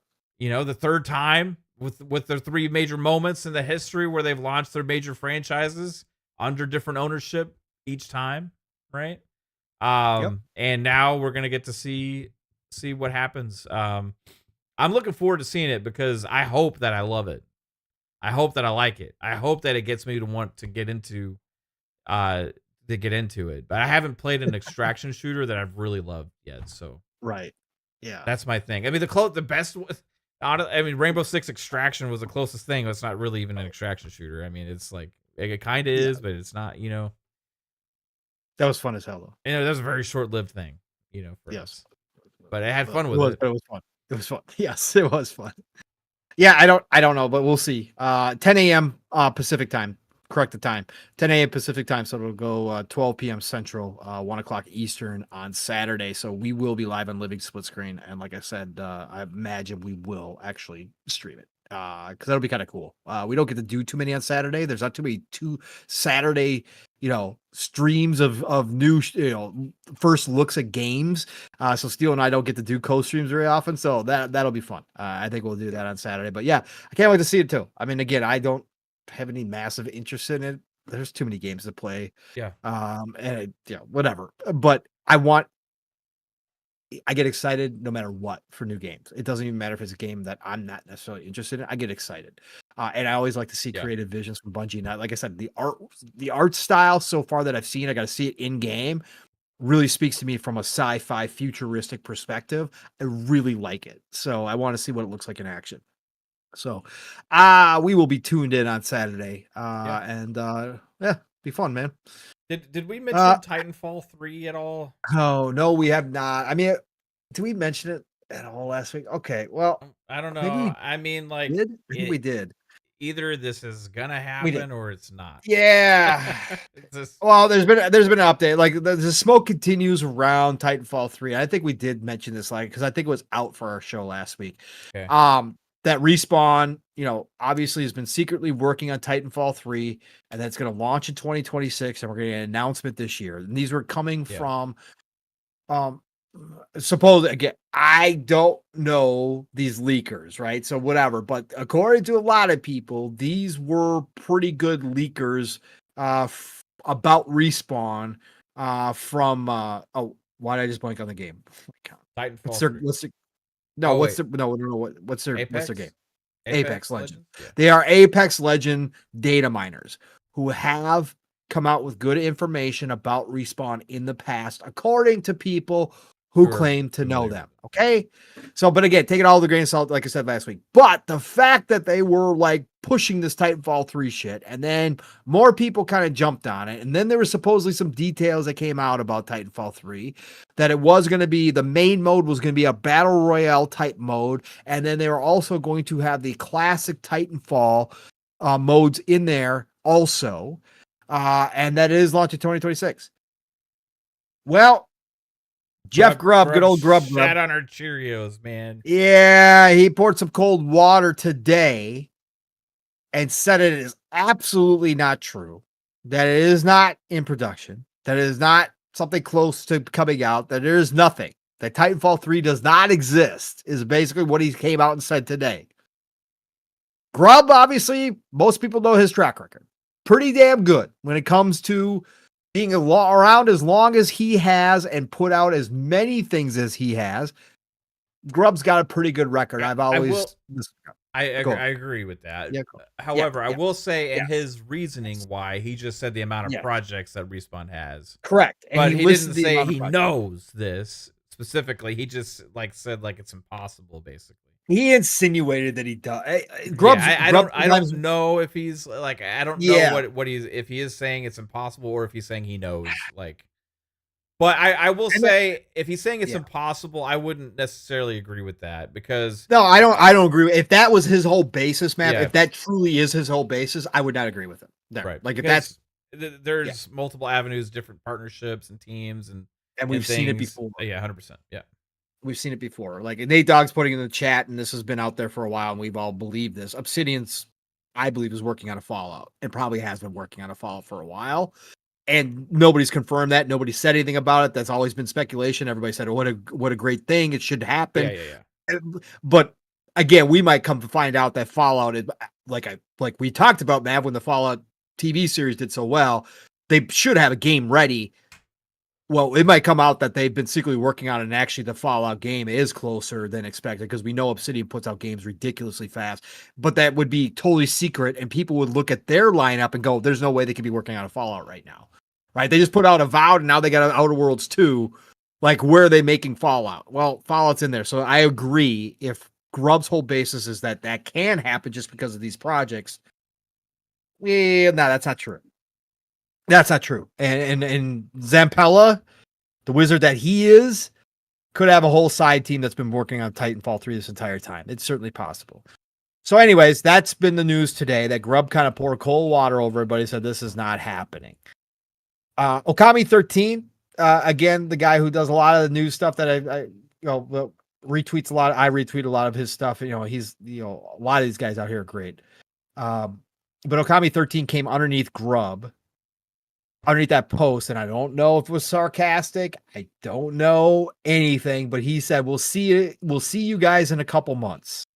Well, a couple months is June, right? A couple months is the Xbox Showcase. A couple months is the Summer Games Fest for the Keeleys. Yeah. Okay. Well, do we have actual, some people who do know something now? We will find out. Obviously we are all, and I think probably if you polled our chat, Mav, about probably running at about an 80 to 90% clip are super hyped if this becomes a reality, because Titanfall 3 has been a requested game for a lot of people for a very long ass time. Yeah. Like Apex I Legends think, can go burn for all most of us care. So, anyways, I mean, even if it was early in production and maybe just the year of release was yeah, wrong, like yeah, I don't know if EA understands the reaction they will get when they right. announce Titanfall 3. Or do they? Or Because maybe Zampella they knows. Because right. Because Zampella knows, right? because And he's got a lot of power it's the games were great and reviewed well, but they weren't as like successful as they should have been for a for variety of for reasons. a variety of reasons. Yeah. But Yeah. it has earned this level of prestige and fan favoritism now. Like if you look Yeah. at the storefront, it's like the top reviewed game on Xbox Store. Like it's like people love Titanfall. And I think it has achieved something to like Yeah. gamers that are craving and know that the next Titanfall will be that massive moment Mm. for that franchise too, to be Mhm. what it as successful as it always could have been as Right. well. And I think all they got to do is fucking announce it. Even if they announce it like years in advance and have some hype ass like momentum Mhm. leading up to it, it could be one of those games where it's like, yes, this is coming, and people start building up that excitement and turn Titanfall into one of their pillar franchises. It really could become that. It But they could. got to do it right and they got to market it right. So we'll see Yeah. what happens. We'll see. Don't launch The it the same campaign. week as a fucking Battlefield when No, Battlefield's at the peak of popularity. no, no. Especially when you guys have Pella now working on your battlefield. Please don't do that to your own self. Yeah. No, I think the campaign for 2 alone created such a fan base around it. I think Apex That it helped it deserved. too. Apex did, to some degree, because it's supposedly in the same universe and that kind of stuff. And they Yeah. used a lot of the same movement, and that's what made Apex at one time, until they fucked it all up, uh, one of the best new games out there. I mean, it was massive. It was massive. Like that was Dude, moving. I die, Yeah, I would, Apex Legends only player for about 4 yeah, months. that's Like, nuts. I I can't do yeah, when it was like, when it first launched, Yeah, like season 0, before the yeah, first season, like I was can't believe it. maxed out levels. I mean, I had a lot of like I was super hardcore into it, man. And like I got ultra It's competitive. wild. It got Yeah, ultra competitive with it too. I had like guys I yeah, was playing with and we were super competitive and like just um yeah, and then I fell off with it after the new maps had started coming out and stuff like that. And but yeah, yeah. there was a time when I was like Apex was my shit, you know. It I really love. was. I played a few matches of Apex, and the movement was great because it was Titanfall Yeah. movement, right? I It I was. It I was. I would suck ass now. Like I really would, but yeah, it was fun, man. That first map with the way that all the base stuff was structured and stuff, that was the way to do a battle royale. I mean, it was just fun as hell. Right. Yeah, I totally understand. Like, and again, there is something to that. There is not a game that brings that level of movement like Titanfall did, and there is something to that. Like, and again, the Titans themselves were on Yeah. a whole nother level, and I know people didn't like the 2 maps as much and whatever else. I still, again, the critiques are always, I feel, so over the top when a game is new versus when you go back and you actually play them again. Like the maps in 2, not every single map is always going to be fantastic, but I'm just saying overall, the maps that were in 2 still feel good. And people are like, well, the mechs didn't even matter in 2. Um, I disagree. You can still get on great runs. Did you have to be more careful than you were in 1? Like in 1, the Titans were OP, right? Especially against anybody that was on the ground, right? Or what that didn't have a Titan. They were OP to a certain degree. But in 2, did they level it a little bit? Sure, they leveled it a little bit. It was easier to bring down a Titan for sure overall. But if you were careful, you could still get on massive runs with a Titan and you could wipe the enemy side and really change the course of that game in a dramatic way if you knew how to play a certain type. And I still find it to be some of the best movement in any shooter that I've ever played. I love Titanfall. I just really do. I think it's fantastic. So I hope it's real. I hope it's real, man. I hope it's real. God, man. Can you imagine if we get that back to this generation? Jeez, man. Talk about that. If we get Splinter Cell announced and a Titanfall announced before the end of the generation, man. Oh boy, oh boy, oh boy. Man, Life is good. just want it to You happen. got Tokyo Extreme. Tokyo Extreme just got an update too, by the way. Yeah, yeah. Download it. Haven't opened it back Yeah. up, but waiting for the full release. It's supposed to Yep. be next couple months, I think. So Couple months. Yeah, they're planned on being really quick. So hopefully. Anything else you want to touch on, man? no. Okay. It's good. It's good. It's good. We got a bunch of small stuff. If you guys did not get a chance, we won't run through it. It is a ton of indies, but to go check out the Triple I Initiative showcase today. They did a ton of indies, a ton of updates to things like Enshrouded, which looks awesome. I gotta get back to Enshrouded, man. I've got that still. Obviously, I bought it in early access. The new update today, Mav. You should go see the video on it. Looks fantastic. There's a new 4X strategy coming. If you guys have ever played the endless 4X strategies on PC, I've dabbled. I own Endless Space 2. Endless Space 1 is free, by the way, on through Prime Gaming today. But there are 4X strategy games. They're coming out with a new one called Endless Legend that looks. I love 4X strategy. I don't know why. I should just become a 4X strategy tactics RTS player. That's all I should be. I should be one of those nerds. Like flat out. I should just be one of those nerds. It just looks super cool. So go check out the Triple I Initiative. A lot of people probably didn't hear about it. It was like 35 games though, in 45 minutes. They do it super rapid and really awesome. Yeah, there's a ton of stuff to see in there. Tons of cool indie games, especially if you're in the indie scene. Go check it out. Some stuff coming to Xbox. The Alters, the indie game that's coming, that kind of survival sci-fi game where you're trapped on that planet and you got that roving, what do you want to call it? Roving station, and you're making duplicates of yourself. Right. And they all got different personalities. That's that one, Game the Pass, Alters. right? Yeah, it's coming Game Pass. It got a release date, June 18th, I want to say today. That got announced there. The release date, June 13th. Excuse me. June 13th is coming there. Also, Rematch, which is a soccer game. A arcadish 3-on-3, it looked like, soccer game almost. That is from the developers behind Sifu. That is coming to Xbox and Game Pass, PS5 and PC June 19th. That got announced there as well. So if you gotta go check out some cool indie stuff coming down the pipeline, go watch the Triple I Initiative. Quick, a lot of games. It's fun. So go check that out. Oh, by the way, anybody wants to know, the Mafia, the Old Country release date might have accidentally got released on the Steam page, on the official Steam page. August 8th is supposedly when Mafia, the Old Country is coming. We're supposed to be getting an update showing on that as well with some new information. And I think that's it of the small. La Quimera. You guys, if you didn't see that this week, La Quimera, if you guys remember that was a surprise game that just the trailer popped up, and it's from the X4A game devs, right? The Metro series devs from Reburn. And we were like, oh, cool, new game. Great to see it. Whatever else, probably 2026. No, it's coming out April 25th on Steam this month. La Quimera is coming out this month. That was the one. It kind of looked like Killzone. Some of the enemies looked like Killzone as April 25th. So yeah, if you guys didn't hear about that, that's coming out this month. La Quimera, go check it out. All right, everybody, let's get everybody out of here. It's been a freaking amazing show. Another great Thursday night.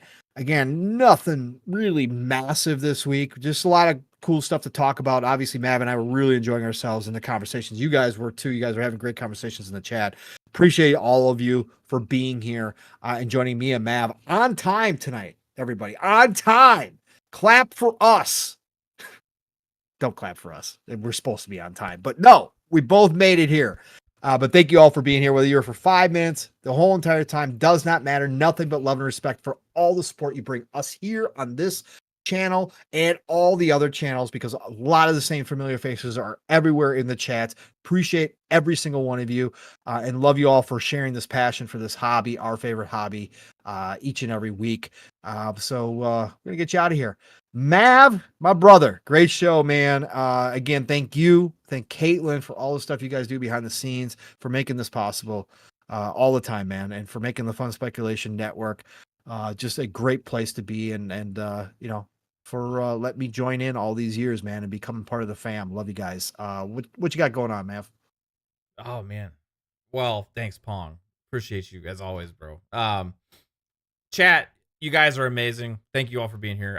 If you want to check out more of what we're going on, we will talk more tomorrow night on an Xbox Ultimate podcast. Maybe have some early speculation about what games or what could be revealed at the June showcase. I don't know. We should run that down again. Yeah. Like, why not? You know? So that's tomorrow night at 9 p.m. Eastern time. And besides that, you know, we never know when we're going to have a stream or something crazy happens and I get pissed off. I might do a Mavcast. Who knows? But other than that, guys, thank you all for being here. What about you, Pong?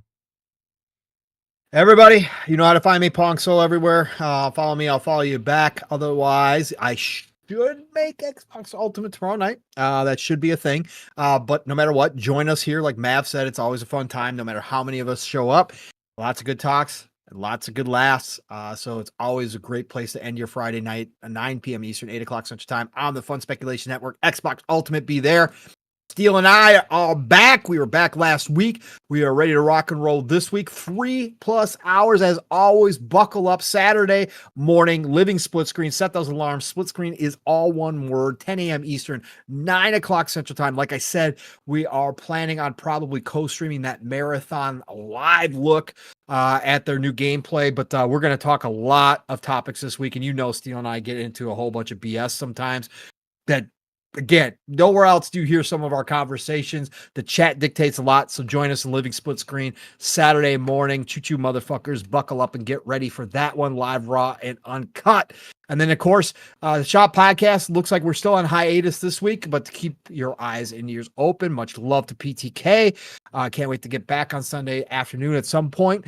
But next week it starts all over again. Double Barrel Games channel. Boom, Six and Man, 5 days a week, but Tuesdays, all good things green. Xbox Factor podcast, 12 p.m. Eastern, 11 o'clock Central Time. Tune in for that. And then my week starts right here next week, PM in the PM, Pong and Mav in the PM. Next Thursday. It's the golden age of gaming, people. It is. Get out there. Please have a great Friday. Have a great start to your weekend, wherever you are in the world. Love you all. Hug those that you love. And play what you love. Love what you play. I'll talk to you all real soon. Get us out of here, brother. Peace out, everyone. Have a good one. Bye.